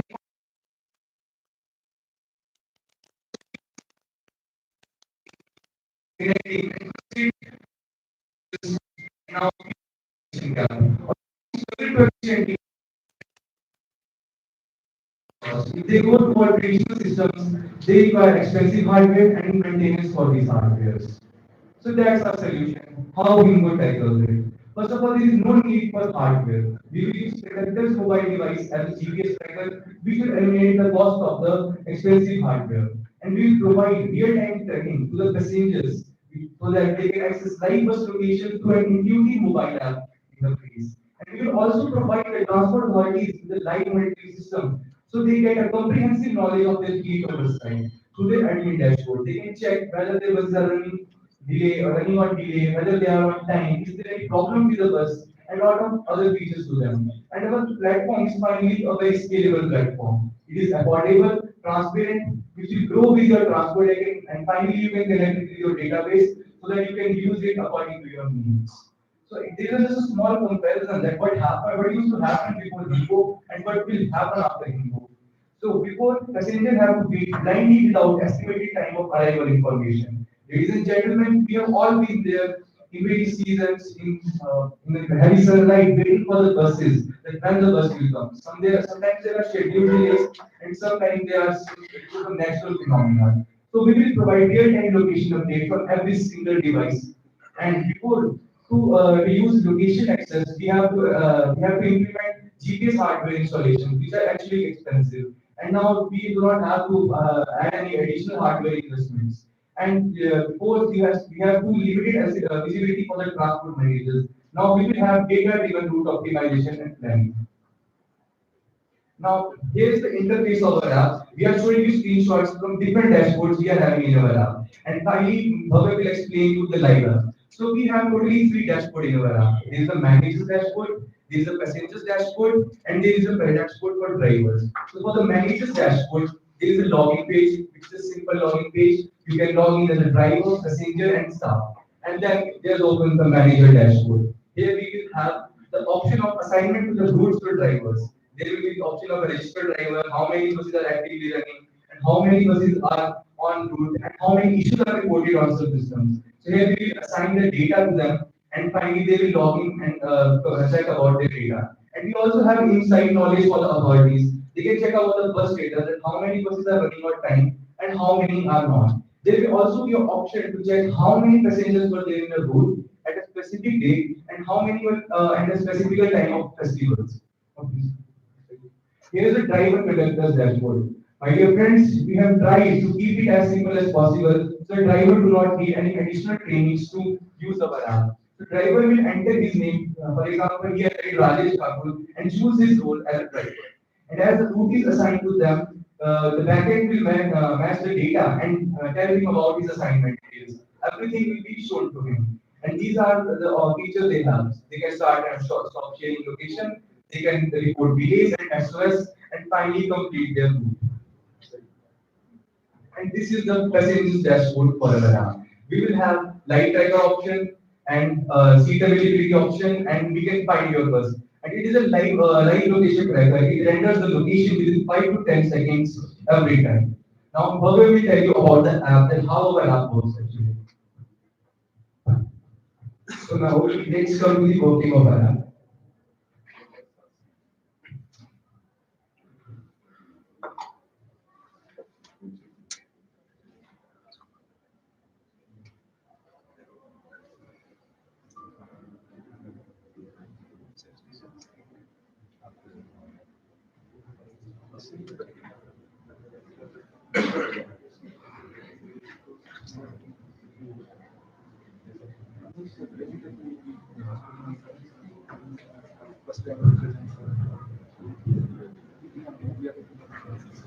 So now let's come to the working of our app. So this is the login page. It will have three logins, one for the driver or conductor, one for the passenger, and one for the manager or the staff. After logging in as the staff, let's come to the staff dashboard. This is the staff dashboard. It will have details like the registered drivers by the transport and the active buses and the on route buses that are currently on route and the issues reported. the issues will be reported by the drivers from the driver dashboard. So on the manager's dashboard, you will get the options to select the driver. For example, the driver name is Rajesh Thakur and the conductor's name is Suresh Kumar and the bus number is and the route number is 7. So after selecting these things, the manager can assign the. After clicking on the assign route button, the route will be assigned. As you can see, the assignment is saved successfully. So then after assigning this route, the manager can also see the live location of the driver of all the buses. Here are the live location of the buses. And the manager can also see the inside page. So this is the inside page. In this page, he will be able to see the delays or the buses that are on time or on delays and the passengers on that route. So with this dashboard, there will be a help for the manager as he will not be able to be confused about the things and will get an inside data of this route. There is also a button on the dashboard page for the create an Excel sheet. So this is the Excel sheet button. On clicking this Excel sheet button, you will be able to generate the Excel sheet for that day, which will reduce all the paperwork of the manager. So as you can see, this is the Excel sheet generated for that routes. So now let's come to the driver or conductor's dashboard. So this is the driver or conductor's dashboard. Where first the person will select his role, whether he is a conductor or a driver. And after that, he will enter his name. After entering his name, the data will be matched in the backend, and if the details are matched, it will if the details if the details are matched, the assignment details will be shown to him. The assignment details will cover the driver name, conductor name, bus number, bus type, and all other details. He will also have the option to start the location share. On clicking this, the device will ask for the location permission, and after allowing the location permission, he can the location will be visible on the manager's dashboard and the passenger's dashboard. There is also a button for the delay and SOS. On clicking the delay button, he can give the reason for delay. For example, the reason for delay is traffic, and the estimated time for delay is 30 minutes. So he can send this delay request, and this delay request will also be shown on the managers and the passengers dashboard. So now let's come to the live tracking or the passengers dashboard. So this is the passenger's dashboard. It will have the options like the live tracking and the seat availability. So let's go to the live tracking option. On clicking this, we will be able to see the buses that are on the route. For example, if we select this Mandi Satara route bus, we will be able to see the location of this bus. If we will select any other bus, the location of this bus will also be shown with the details of the bus. And as we have set the delay request on this, so delay will also be shown here. So this is the whole app, and there is also an future scope of AI in which we will give the inside details to the manager for of the buses. So from here, the branch will take over.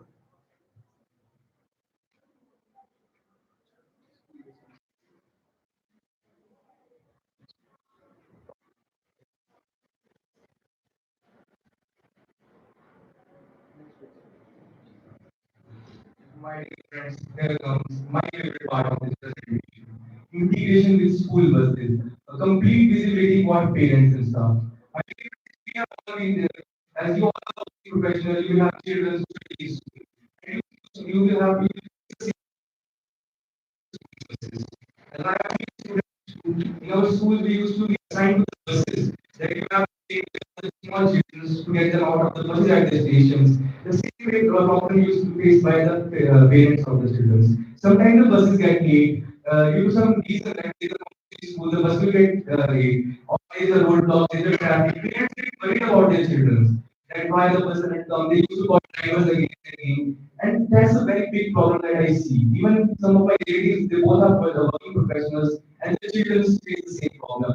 So So, as CBSE has also implemented regular norms regarding school buses, that the buses should be with CCTV cameras, speedometers, that whether the bus is running in the speed or outside the speed limit. And same, they want a parents dashboard for it. So we are also helping them. We can also convert our app into a system for school buses, where they can track the location of their buses. If the bus is late, the driver or the other person can tell them about the delay, that how many time we take to reach the bus. Parents do not have to call again and again to the driver that whether the bus is coming or not. If there is a problem with the way, I don't believe that it's a hona chahiye, but still, if bus leads to an accident or some problem, he can also send an SOS messages. Will be sent to the parents, to the school, and the concerned authorities like police or any other person who can help them. So, what are the benefits for parents? They will get real-time bus tracking. Parents can have a live location of their bus so that they can timely manage their day ahead. They will have safety alerts. Immediate notifications will be sent for unexpected stops, delays, and emergencies during the route. And there will be estimated arrival times that when the bus will be arriving to their particular location. Now, why would the staffs will choose us? It is mandatory to the buses to be occupied with the CCTV camera and location records. But why are these things not implemented practically? The reason behind this is the higher cost of GPS systems. GPS systems usually cost around 8 to 10,000 rupees, and then there is the cost of their operational. That every month you have to pay data charges and maintenance for the physical devices. So we are eliminating that thing by using driver's location. So that's why software administration will choose us. They will have a complete view oversight. They have a centralized views of all of the buses, drivers, and rules for better management. That which bus is running late, which bus has problems, and any other information about that. We will provide them tools which will analyze and optimize bus routes, which will reduce fuel costs and improve efficiency. Emergency response capabilities. Quick access to the bus location and passenger during incidents for rapid response. And finally, the parent satisfaction rate will increase to 90%.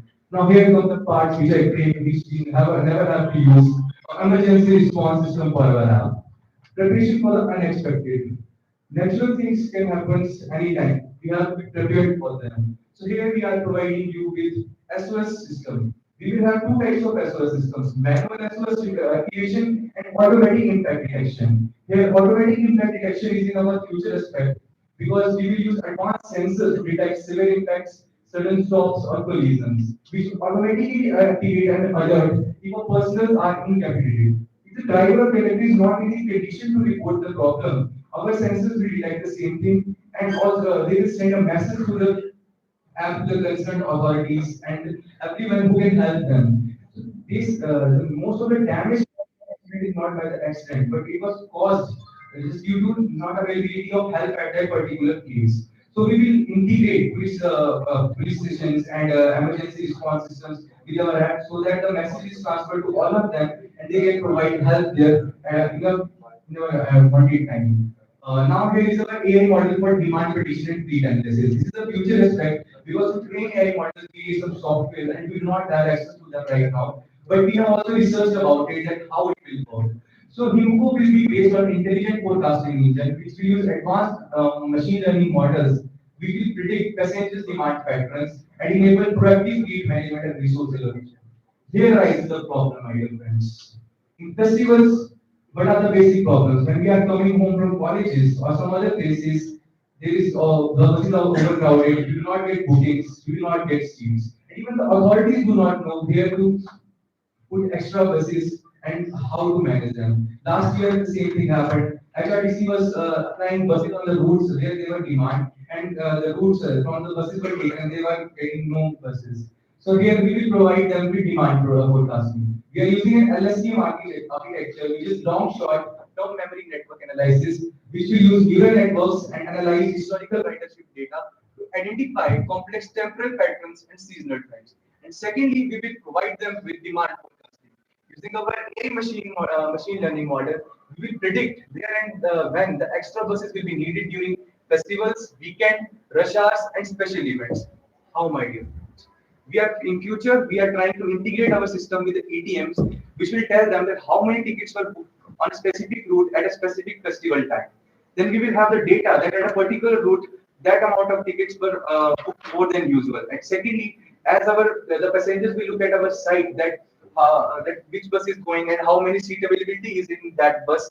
We will also count the clicks in that, and we will use AI model to predict that how many buses we need at a specific period of festival. Now we have the route optimization. It will help reduce fuel consumption, minimize operational costs, and prevent overcrowding through intelligent route planning. So there is a comparison. I'm sorry if you are not able to visit the lighter one, but the darker one shows the actual number of passengers traveling at that route, and the lighter one shows that what the AI predicted. We have not trained this model because we do not have access to the software. But using AI software, we predicted that how efficiently our app can work. So the results were that 92% efficiently our app was able to predict that how many passengers are going to travel at period of time. So now here comes applicability across transport sectors. Where we are applicable, my dear friends. Himbo offers a versatile solution for diverse transport needs. We will be able to target school transportation, which will ensure student safety and efficient route management for educational institutions that I have talked earlier. And now public transport corporations. Yeah, even the RTCs can use this. They can optimize their routes, predict the number of buses they need at that route, and improve their operational efficiency for state and city transport. But in the rural areas, we will also add this. We can also add rural routes in this so that the rural people can also use the app. There is a basic problem all the students here will face because I have been a part of this college before. I used to come here before I was confused that whether to choose BTech or BSc. So I was here. I feel the same problem. The bus used to be delayed for every 15 minutes. Every day, whether it will be 15 minutes early or 15 minutes late. The same thing happens with us. The public transports can be use it, and private transport companies like logistics companies and logistics companies and the corporates. Now here comes the future scope of our app, expanding the possibilities we have. We have AI-powered planning in our future scope, advanced route optimization, which I talked earlier, and we will integrate our app with the ETMS, which will seamlessly connect with electronic ticketing machines and monitor for unified transport management. In-app bookings, complete ticket purchasing and seat reservation functionality directly within the mobile application, which will also reduce the cost that private operators charge the system. Multi-city scalability, we will scale it to 100 plus rural cities and rural platforms, and 100 plus cities will be targeted. There will be 50 million plus potential users as daily commuters will use, and 40% cost reduction for the transport operators. Now the final part, buyers, buying hemoglobins. There are a lot of other apps available in the market, but what they do not provide is the actual lifetime location and the features we are providing you with. We are concerned with the safety of our loved ones, so that we are providing the location, live location. Now, why we win? Because of our cost leadership. Most of the GPS systems we will lower down 90% of implementation cost of the traditional GPS system, which will make the adoption accessible to all operators regardless of their size. We will focus our app locally on the local routes. We are built for specifically for Himachal Pradesh, unique geographic climate and its cultural need, unlike generic solutions that fail in the mountain regions. We will have an integrated ecosystem which will help them to manage their transportation solution, combining tracking, booking, and analytics in one platform, which will eliminate the dependency on multiple third-party services. There are some features which compares traditional system with our app. Implementation cost of traditional systems costs around 15,000 to 25,000 per bus, and Himbo will cost you 1,500 per bus, and that's a highest figure we know because there is no implementation cost. We don't need any hardware. We will work on the conductor's mobile phone, and yeah, our app will not use the battery time. There will be issues like battery drainage, but they will be faced because our app will be working on background. We will working on the background. The conductor do not has to open it every time, and the total usage in whole day will be around uh, it will be 15 minutes per hour हिसाब से इसकी uses होगी. And second is the setup time. To set up the traditional system, there is a timing of 3 to 6 months, the training and how the authorities will manage it. And Himbo we can use in small training system to the conductors, and within 1 2 weeks we are ready to go. And now maintenance. As you all know, it requires a high maintenance for the hardware system. And as we are software, within writing just a few blocks of code, we will be able to maintain our app. And finally, the commission rates. The commission rates that other private operators charge is around 15 to 20% to the booking platforms, and we will reduce it by 3 to 5%, which will be integrated. And we will provide them with local support, which is limited, and in Himbo it is 24 by 7 dedicated. Now, finally, before closing my presentation, last but not the least, I want to tell you, my dear friends, that why do we need? Is there any need of such applications? You all will be wondering that why they are making app. There is Red Bus always in the market. There is Abhi and lot of other things. Then why do we need? If we do not need this type of applications, why government of Himachal Pradesh in 2024 has given a statement in SIH 2024, SIH is Smart India Hackathon. They have given a statement that they want a real-time vehicle tracking solution which will provide them with transport management.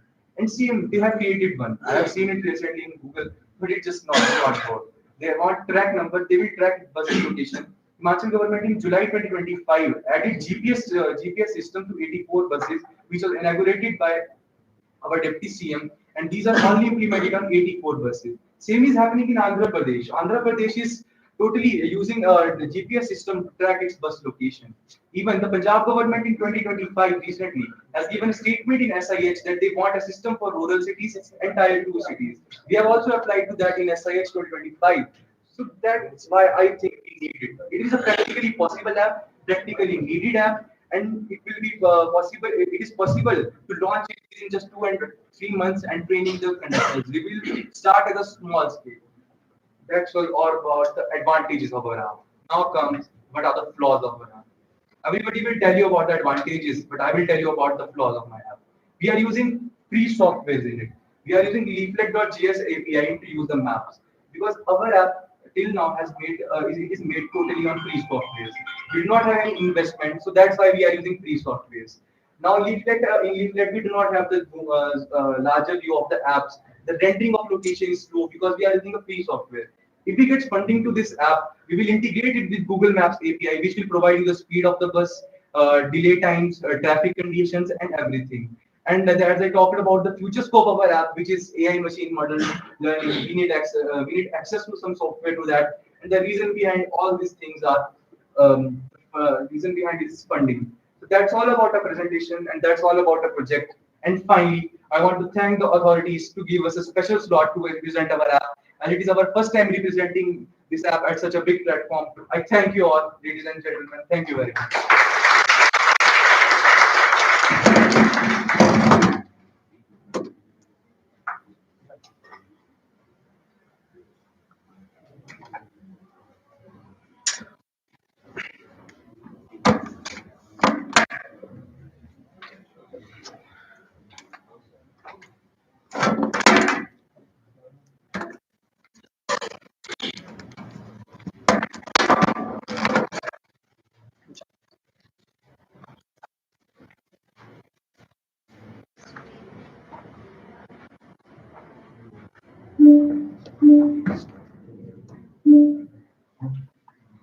Thank you very much, Divyansh, Bhavya, and Jatin for this beautiful presentation. And I also would like to congratulate you for your endeavor. Now, I would like to request our esteemed chief guest to please honor our erudite speaker and distinguished guest of honor with a memento. I would like our respected principal to please escort our esteemed chief guest, Dr. Atul Gupta, Dr. Mahinder Bhatia, and Dr. Suryakant Dhiman.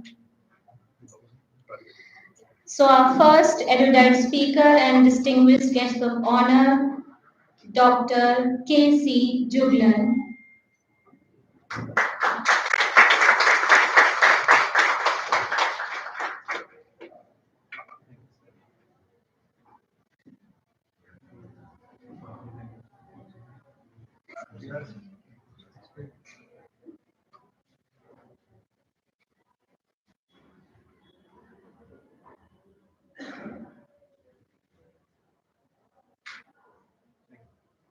Thank you, sir.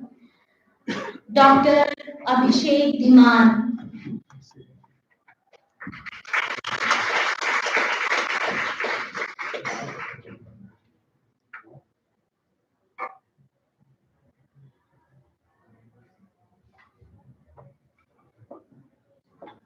and Dr. Mukesh.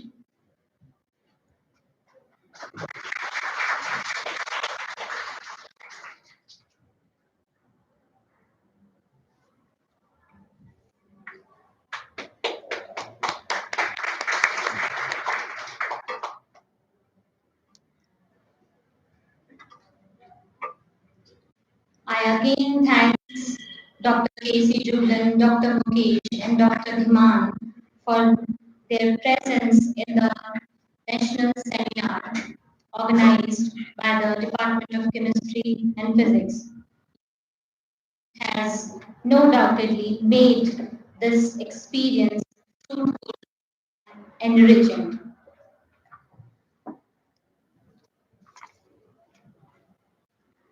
Now it is the time to have a bit of benevolent words showered upon us by our esteemed chief guest.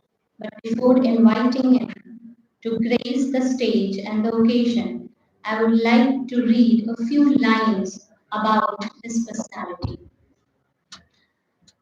Principal, Government College Bilaspur, Dr. P.S. Katwal, basically belongs to a far-flung area of Kothar, district Bilaspur.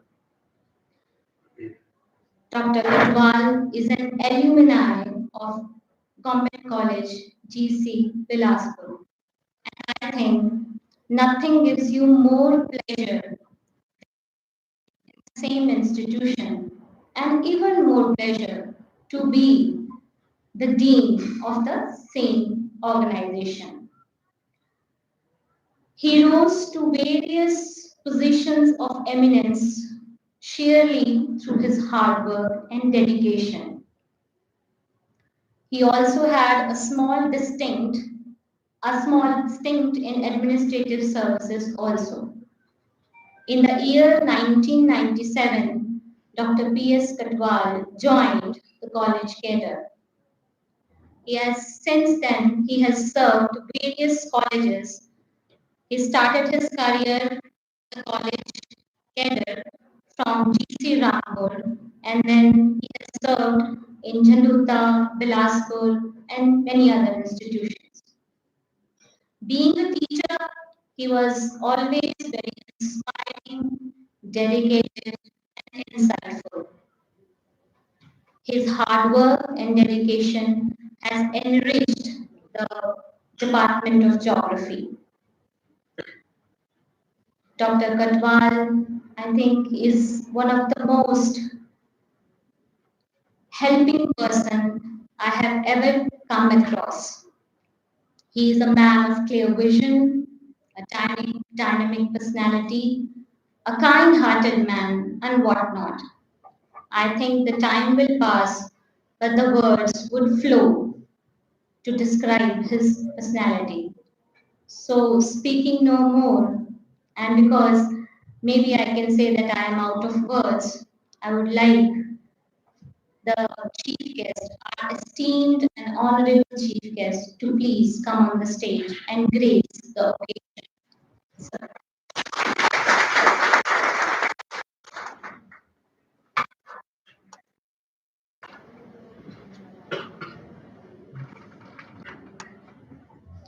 Respected Principal, Government College Himali, Professor Vitamji, Vice Principal, Professor Bhatia,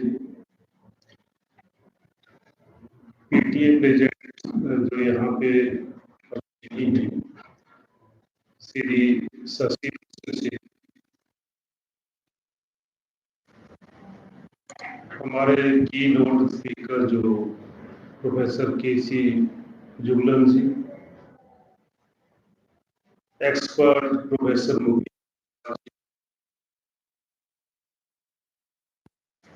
convener of this seminar, Dr. Suryakant ji, organizing secretary Dr. Atul ji, यहाँ पे जो stage conduct कर रहे हैं madam Reena जी, सभी academician across the state, और ये भी बताया कि इस जो सेमिनार है अबाउट 100 स्टेट जो यहाँ पे पहुंचे, हिमाचल के अलावा पंजाब, हरियाणा, उत्तर प्रदेश, उत्तरांचल और दिल्ली की बात हमने की है। उन सब का मैं इस एकेडमिक प्लेटफॉर्म पे अपनी ओर से स्वागत करता हूँ, और सबसे ज्यादा जो स्वागत करना चाहूंगा, जो यहाँ पे स्टूडेंट जो बैठे हैं, जो देश का भविष्य है, इस तरह की जो हमारी चाहे कॉन्फ्रेंसिस हो, चाहे नेशनल सेमिनार हो या इंटरनेशनल हो, बच्चों का शामिल होना बहुत जरूरी रहता है।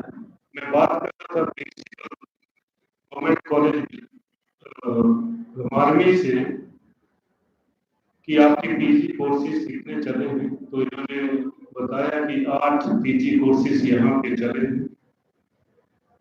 तो बच्चों का इन्वॉल्व करना, क्योंकि देश की बात इनके हाथ, तो ये जरूरी रहता है।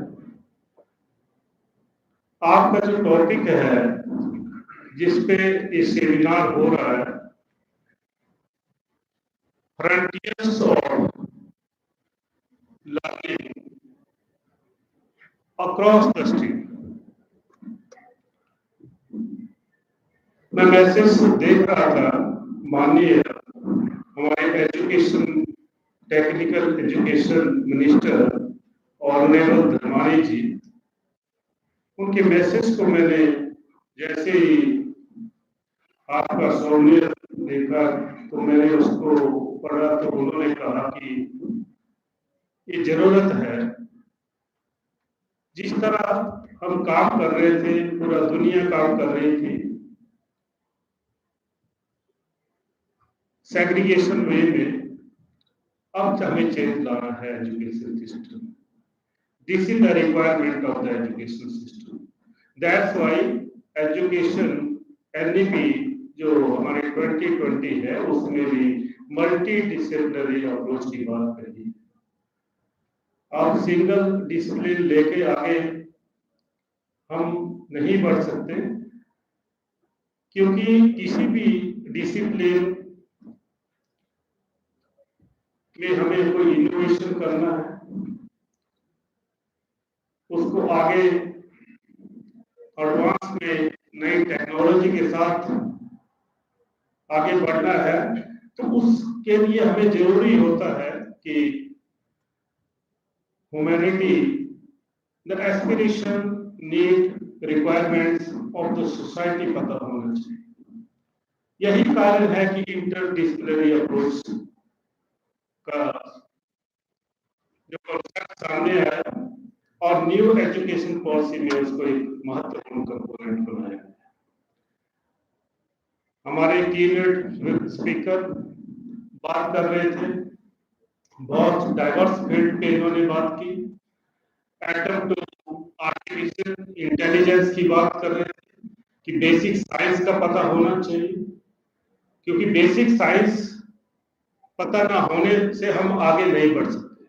आज आर्टिफिशियल इंटेलिजेंस का युग शुरू हो चुका है, और आर्टिफिशियल इंटेलिजेंस हम ट्रेडिशनल कोर्सेज पढ़ा रहे हैं। मैं कहना चाहूंगा आज इस प्लेटफॉर्म के माध्यम से कि जितने भी आपके करिकुलम वो चेंज होने वाले हैं, बहुत जल्दी चेंज होने वाले हैं। इस आर्टिफिशियल इंटेलिजेंस ने हर एक सेक्टर में पेनिट्रेट किया है, और ये इतना ज्यादा पेनिट्रेट करने वाला है कि अगले 10 साल में आपकी टीचिंग पेडागोजी जो है चेंज होने वाली, आपकी रिसर्च मेथोडोलॉजी चेंज होने वाली है, और आपको लेटेस्ट सर की बात को आगे बढ़ाते हुए मैं कहना चाहूंगा कि भारत सरकार भी और हिमाचल सरकार भी, बाकी स्टेट सरकारें भी और वर्ल्ड लेवल पे जो बहुत सारी चाहे सर्च की फॉर्म हो, अभी बात कर रहे थे कि प्राइवेट ऑर्गेनाइजेशन, टाटा की बात यहाँ पे हुई है। जब से प्राइवेटाइजेशन लिबरलाइजेशन हुआ है, ये बैरियर टूटे हैं, तो प्राइवेट प्लेयर आए, तो प्राइवेट प्लेयर भी सर्च करवाते हैं। हमारे एजुकेशन सिस्टम में बहुत जल्दी चेंज होने वाला है, क्योंकि टेक्नोलॉजी और साइंस का जो ब्लेंड है वो आपकी आर्टिफिशियल इंटेलिजेंस, इसने आपके हर एक क्षेत्र में, चाहे एजुकेशन का क्षेत्र हो, चाहे आपका मेडिकल साइंस का क्षेत्र हो, चाहे आपका एग्रीकल्चर का क्षेत्र हो, तौर पे primary, secondary, tertiary, preliminary, quaternary, सभी सेक्टर्स में आर्टिफिशियल इंटेलिजेंस की जो पेनिट्रेशन हो चुकी है, और उसे हमें समझना होगा। ये जो नेटवर्क की बात करनी होगी, हमें ट्रेडिशनल मेथोडोलॉजी से हटकर इसको अपनाना होगा। चाहे आपका सब्जेक्ट हिस्ट्री हो, चाहे केमिस्ट्री हो, चाहे आपका इकोनॉमिक्स है, चाहे पॉलिटिकल साइंस है, ये सारे सब्जेक्टों में अब हमें आर्टिफिशियल इंटेलिजेंस जो है जगह बना रही है, उसको हमें उसी तरह सोचना होगा। और जो हमारे प्रोफेसर्स हैं वो इस पे सोचें और इस टेक्नोलॉजी से वेल कन्वर्सेंट हो, तभी हम बच्चों को कुछ दे सकते हैं। और आर्टिफिशियल इंटेलिजेंस में नए कोर्सेज हिमाचल प्रदेश विश्वविद्यालय भी अपने वर्ष से ला रही है, और भारत वर्ष सरकार भी इस पर काम किया है यूनिवर्सिटीज में। अभी बात हो रही थी डाटा साइंस की, मशीन लर्निंग की आप बात कर रहे थे, रोबोटिक साइंस की या ड्रोन टेक्नोलॉजी की बात हो रही है। न्यू कोर्सेज ये आर्टिफिशियल इंटेलिजेंस की प्रोडक्ट हैं, और बच्चों ने यहाँ पे जो बहुत अच्छे ये जो ऐप जो बनाया है, मैं बात कर रहा था इनसे कि आपने इसका नाम जो है हिम गो क्यों रखा है। He made me understand कि him related to the Himachal Pradesh, और वो उसका ऐप की वजह से काम करती है। तो I was talking with that student कि आपको बैक एंड पे ये सभी डिपार्टमेंट से जुड़ना चाहिए। और मैं डिस्कस कर रहा था कि मान लीजिए तो मनाली से कोई पैसेंजर बस में बैठने के लिए तैयार रहता है और डिस्ट्रिक्ट बिलासपुर में लैंडस्लाइड आ जाता है, तो यदि बैक एंड में एडमिनिस्ट्रेशन और डिजास्टर से वो ऐप जुड़ा हो, हेल्थ वालों से भी जुड़ा हो, एडमिनिस्ट्रेशन से भी जुड़ा होगा, तो वो पैसेंजर उस पर नहीं जाएगा, क्योंकि उसका दिल्ली पहुंचना है। तो we have to work for the society, और every subject, every professor, every academician has to think like this कि अब हमारा रिसर्च किस तरह का होना चाहिए। हमारा रिसर्च जो है प्रैग्मेटिक होना चाहिए और एम्पिरिकल होना चाहिए, और इस चीज को यदि हम इस तरह की रिसर्च करें, और उस ये 2 दिन का जो नेशनल सेमिनार है, इसमें जो पेपर आएंगे डाइवर्स फील्ड पे पेपर होंगे, क्लाइमेटिक चेंज पे भी होंगे, डिजास्टर पे भी होंगे, और बहुत सारे सोशियो इकोनॉमिक कुछ पेपर प्रेजेंट किए जाएंगे। मैं ऑर्गेनाइजर से और पैटर्न साहब से कहना चाहूंगा कि जो बेस्ट पेपर है, जो बेस्ट फाइंडिंग है, उसकी एक रिपोर्ट जो है इस तरह बनाई जाए कि वो सरकार को भेजी जाए, और सर को पॉलिसी फॉर्मुलेशन में हमारी रिसर्च ऐसे होनी चाहिए कि पॉलिसी फॉर्मुलेशन का हिस्सा होना चाहिए, और पॉलिसी फॉर्मुलेशन का हिस्सा होगा तो प्रोग्राम में परिवर्तित होगा, और उसके बाद जब वो प्रोग्राम चलेगा तो सोसाइटी को बेनिफिट होगा। अदरवाइज रिसर्च का कोई मतलब नहीं। हमें अपना ये ध्यान देना चाहिए कि भारतवर्ष, यदि आप स्टैटिस्टिक्स देखें, पूरी दुनिया में सबसे ज्यादा पीएचडी करवा, परंतु उसकी क्वालिटी पे भी मैं कहना चाहूंगा कि हमें सोचना होगा। हम एक प्लेटफॉर्म पे हमें हमेशा सोचना चाहिए कि हमारी रिसर्च जो है उसमें क्वालिटी का ध्यान रखना चाहिए, और क्वालिटी इस तरह होनी चाहिए क्योंकि रिसर्च जो है वो बिल्कुल सोसाइटल ओरिएंटेड होनी चाहिए, keeping in view the requirement, need and aspiration of the society for the betterment of the society, और एजुकेटिव इनोवेटिव इन्वायरमेंट को डेवलप करना है आने वाले, और एजुकेटिव इनोवेटिव सोच बच्चों में लानी है।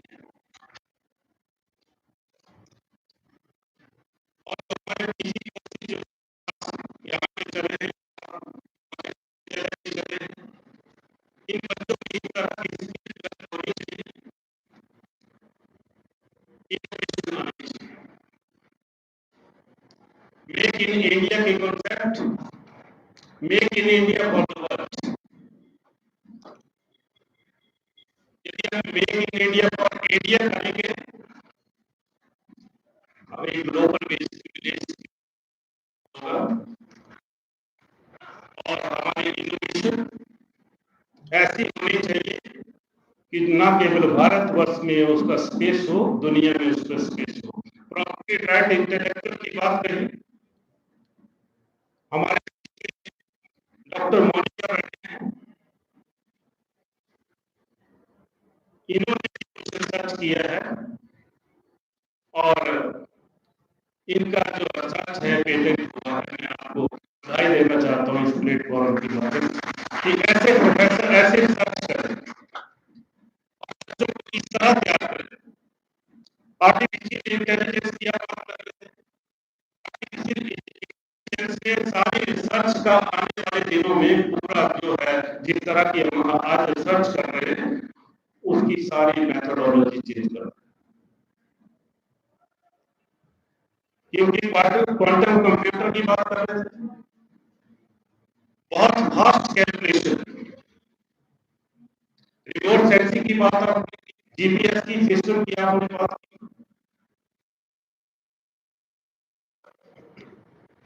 ये बच्चों को बिल्कुल लेटेस्ट टेक्नोलॉजी के साथ कन्वर्सेंट करना चाहिए। यही कारण है कि हिमाचल प्रदेश सरकार, जब मीटिंग हुई है हमारी, कुछ प्रिंसिपल्स की मीटिंग जब हुई,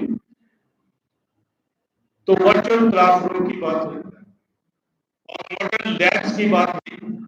ये कदम इसी तरह है कि आने वाले टाइम में हमारे बच्चे जो हैं वो लेटेस्ट टेक्नोलॉजी से कन्वर्सेंट हैं। तो सर बात कर रहे थे स्पेस की, चाहे स्पेस हो, चाहे टेरिस्ट्रियल हो, चाहे की बात करें, अभी बहुत सारी जरूरत है इनोवेशन की, बहुत सारी चीजें जो है एक्सप्लोर करनी है हमारे सोशल साइंटिस्ट और नेचुरल साइंटिस्ट ने। अभी इन्वायरमेंट, चाहे फिजिकल इन्वायरमेंट हो, चाहे लिविंग इन्वायरमेंट हो, उनकी इंटरेक्शन को भी समझना है, और उसमें भी अभी तक चाहे बायो साइंस की बात करें, बहुत सारा काम जो है, बहुत अनएक्सप्लोर्ड फील्ड बची। हमारे बच्चे इस तरह तैयार होने चाहिए कि उन पे काम करें। और मैं मॉर्निंग में ही बात कर रहा था एक प्रोफेसर से कि कमिंग फ्यूचर में फ्यूचर ऑफ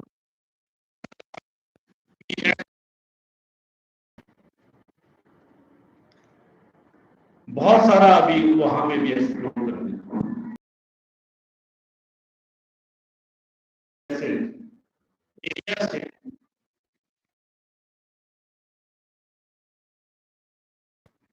परंतु वहां की किस तरह की लिविंग नॉन लिविंग का रिलेशन है उसके लिए हमें बहुत सारा काम करना है। इन्वायरमेंट पे तो लगातार जो है काम हो रहा है और सोशल साइंटिस्ट और हमारे जो फिजिक्स केमिस्ट्री मैथ जिस तरह ये मिलके काम करना होगा। जब हम मिलके काम करेंगे तभी हम उस सब्जेक्ट को हम इंटरडिसिप्लिनरी अप्रोच को आगे बढ़ाएंगे। सेग्रीगेशन से नहीं, ये हो चुका है सेग्रीगेशन का काम, ये अब हमें चेंज करना होगा और उस पे कार्य शुरू हो गया है और नए करिकुलम के लिए तैयार रहें आप, क्योंकि आपके हर एक सब्जेक्ट में चेंज लाना होगा और बेटरमेंट ऑफ द सोसाइटी और देश को आगे बढ़ाने के लिए हमारे स्टूडेंट्स हमेशा जो है वो लेटेस्ट टेक्नोलॉजी से वेल कन्वर्सेंट होने चाहिए और तभी हम लेटेस्ट, कई बार बात चलती है कि मैक्सिमम यूज मोबाइल का बच्चों को करने दीजिए, बट बच्चों को मेक देम अप्राइज कि उसका यूज कैसे करना है और उसका पॉजिटिव यूज करना है। एथिक्स की बात आप कर रहे थे, ये एथिक्स जो है इसमें बच्चों को इस तरह की बात डालनी चाहिए और मैं कहना चाहूंगा कि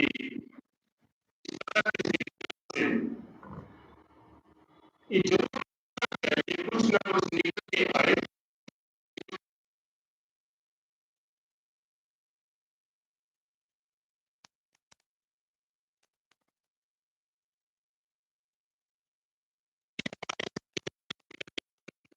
हो, चाहे कॉन्फ्रेंस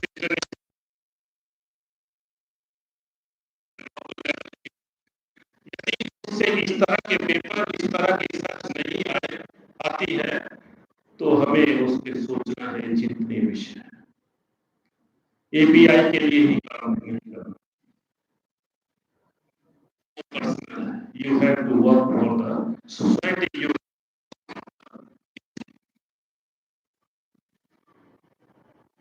और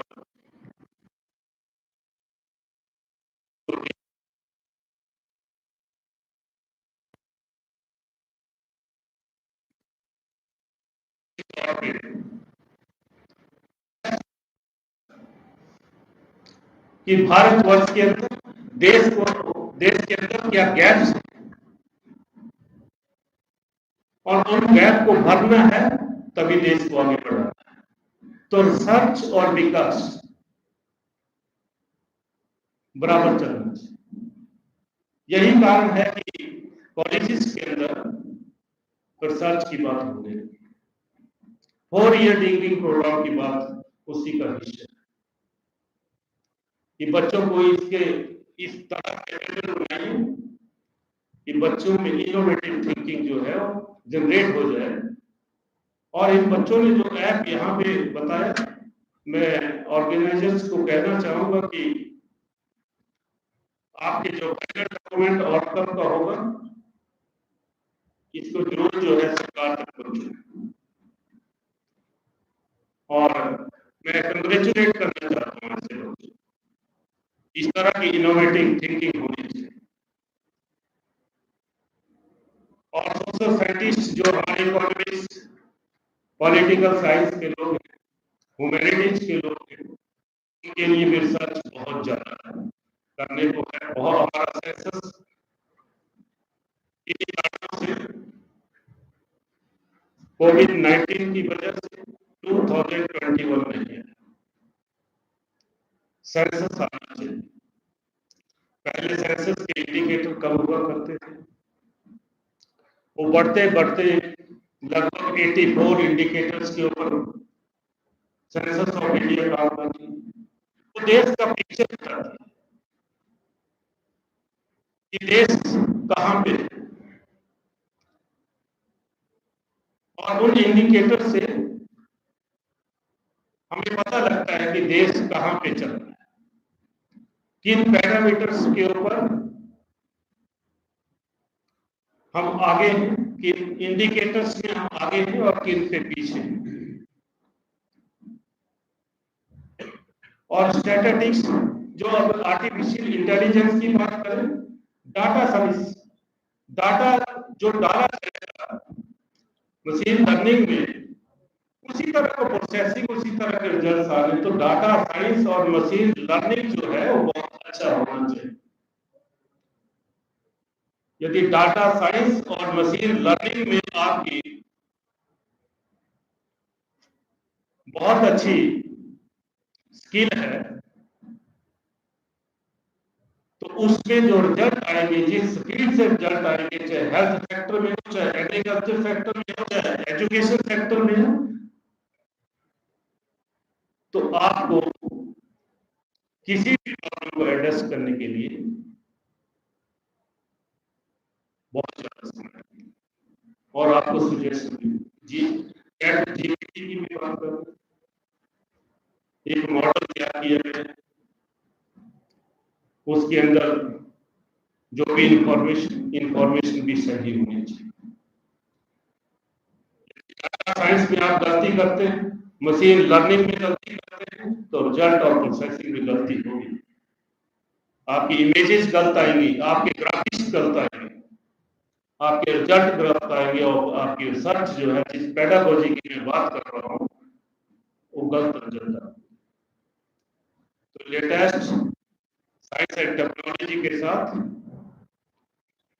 हमें बच्चों को बताना है कि आगे बढ़ना है, और रिसर्च में कमांड होनी चाहिए कि जो इंडिकेटर, जो क्राइटेरिया पे आप बात कर रहे हैं, ये स्वीपिंग स्टेटमेंट नहीं,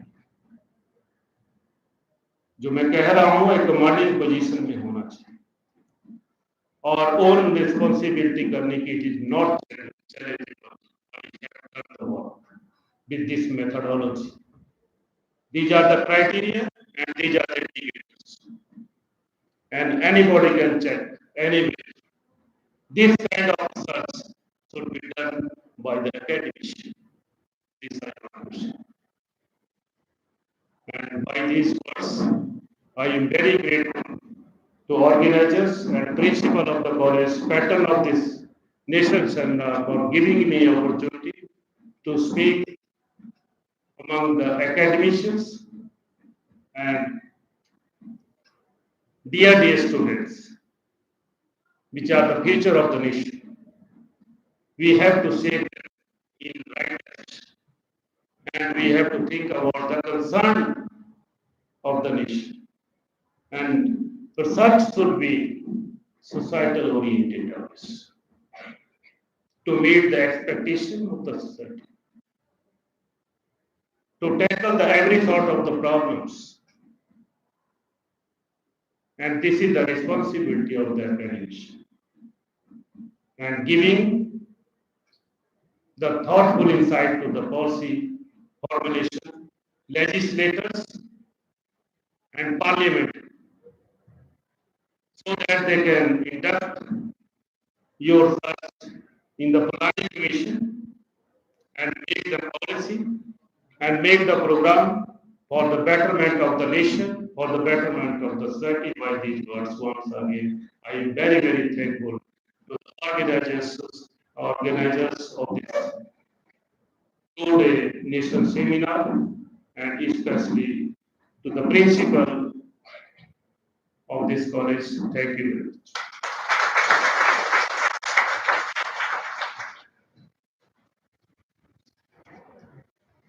Thank you very much, sir, for the shower of insightful and inspiring words on the audience present in the hall. Now I would like to request Dr. Mahinder Bhatia to please come on the stage and present the thanks on behalf of the entire faculty of Swami Vivekananda Government College, Kumari, to our esteemed guest.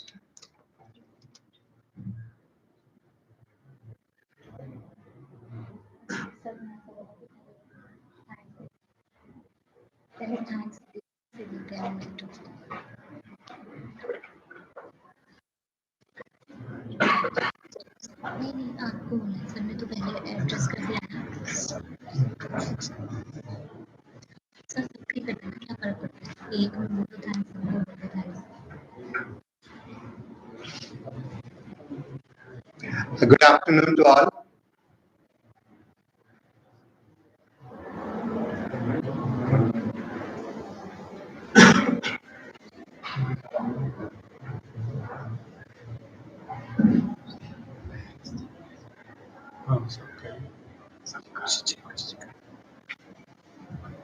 Once again, good afternoon to all.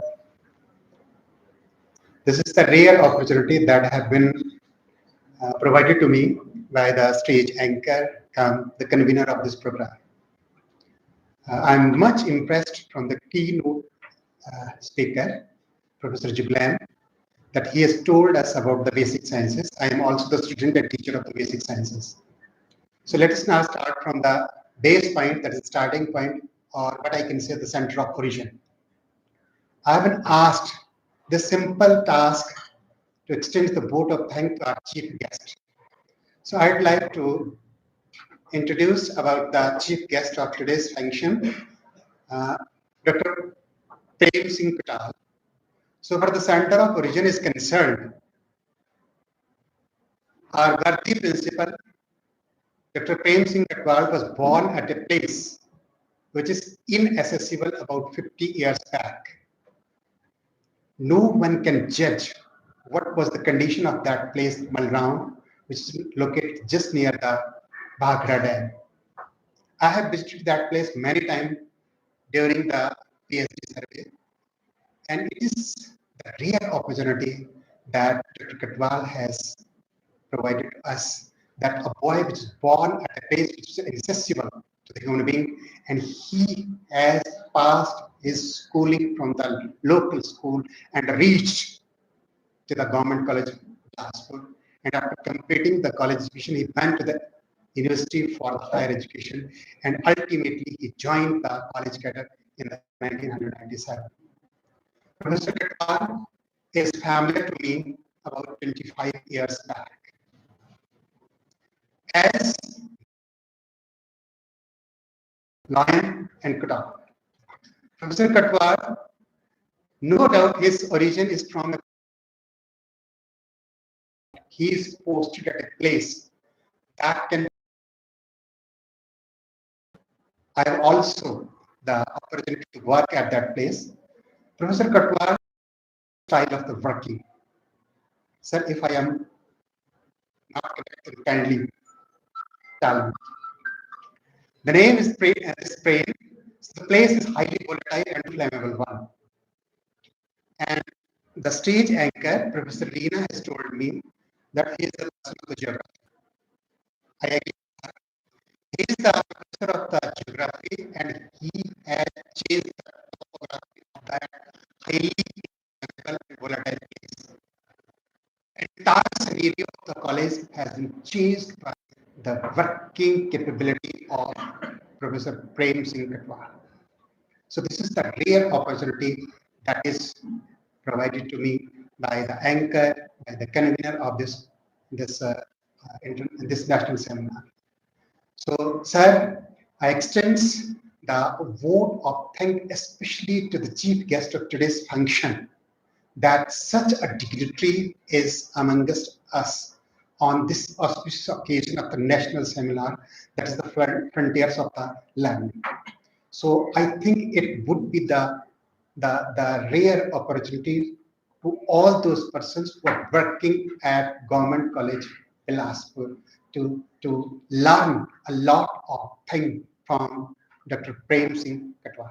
Sir, our college, our entire family, our organizers, and the entire staff extends warm thanks on this auspicious occasion. So thanks once again. Thank you.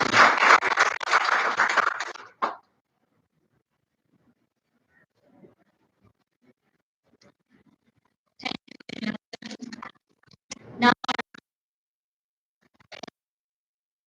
also, and the entire team, entire team of this seminar to please present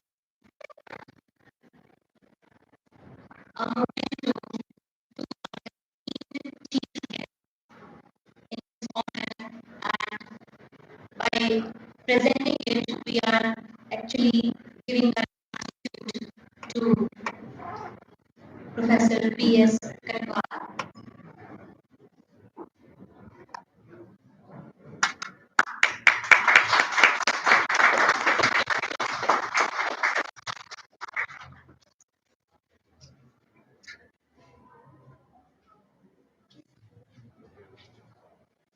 thank you very much sir. मुझे लगता है बज गया है एक, काफी कुछ सुन लिया है, काफी कुछ पा लिया है, काफी कुछ सीख लिया है और अब शायद वक्त है कि अब हम कुछ खा भी लें। So it's a lunch break. The session will resume at 1:45. कहने को बताना है sir. Thank you very much.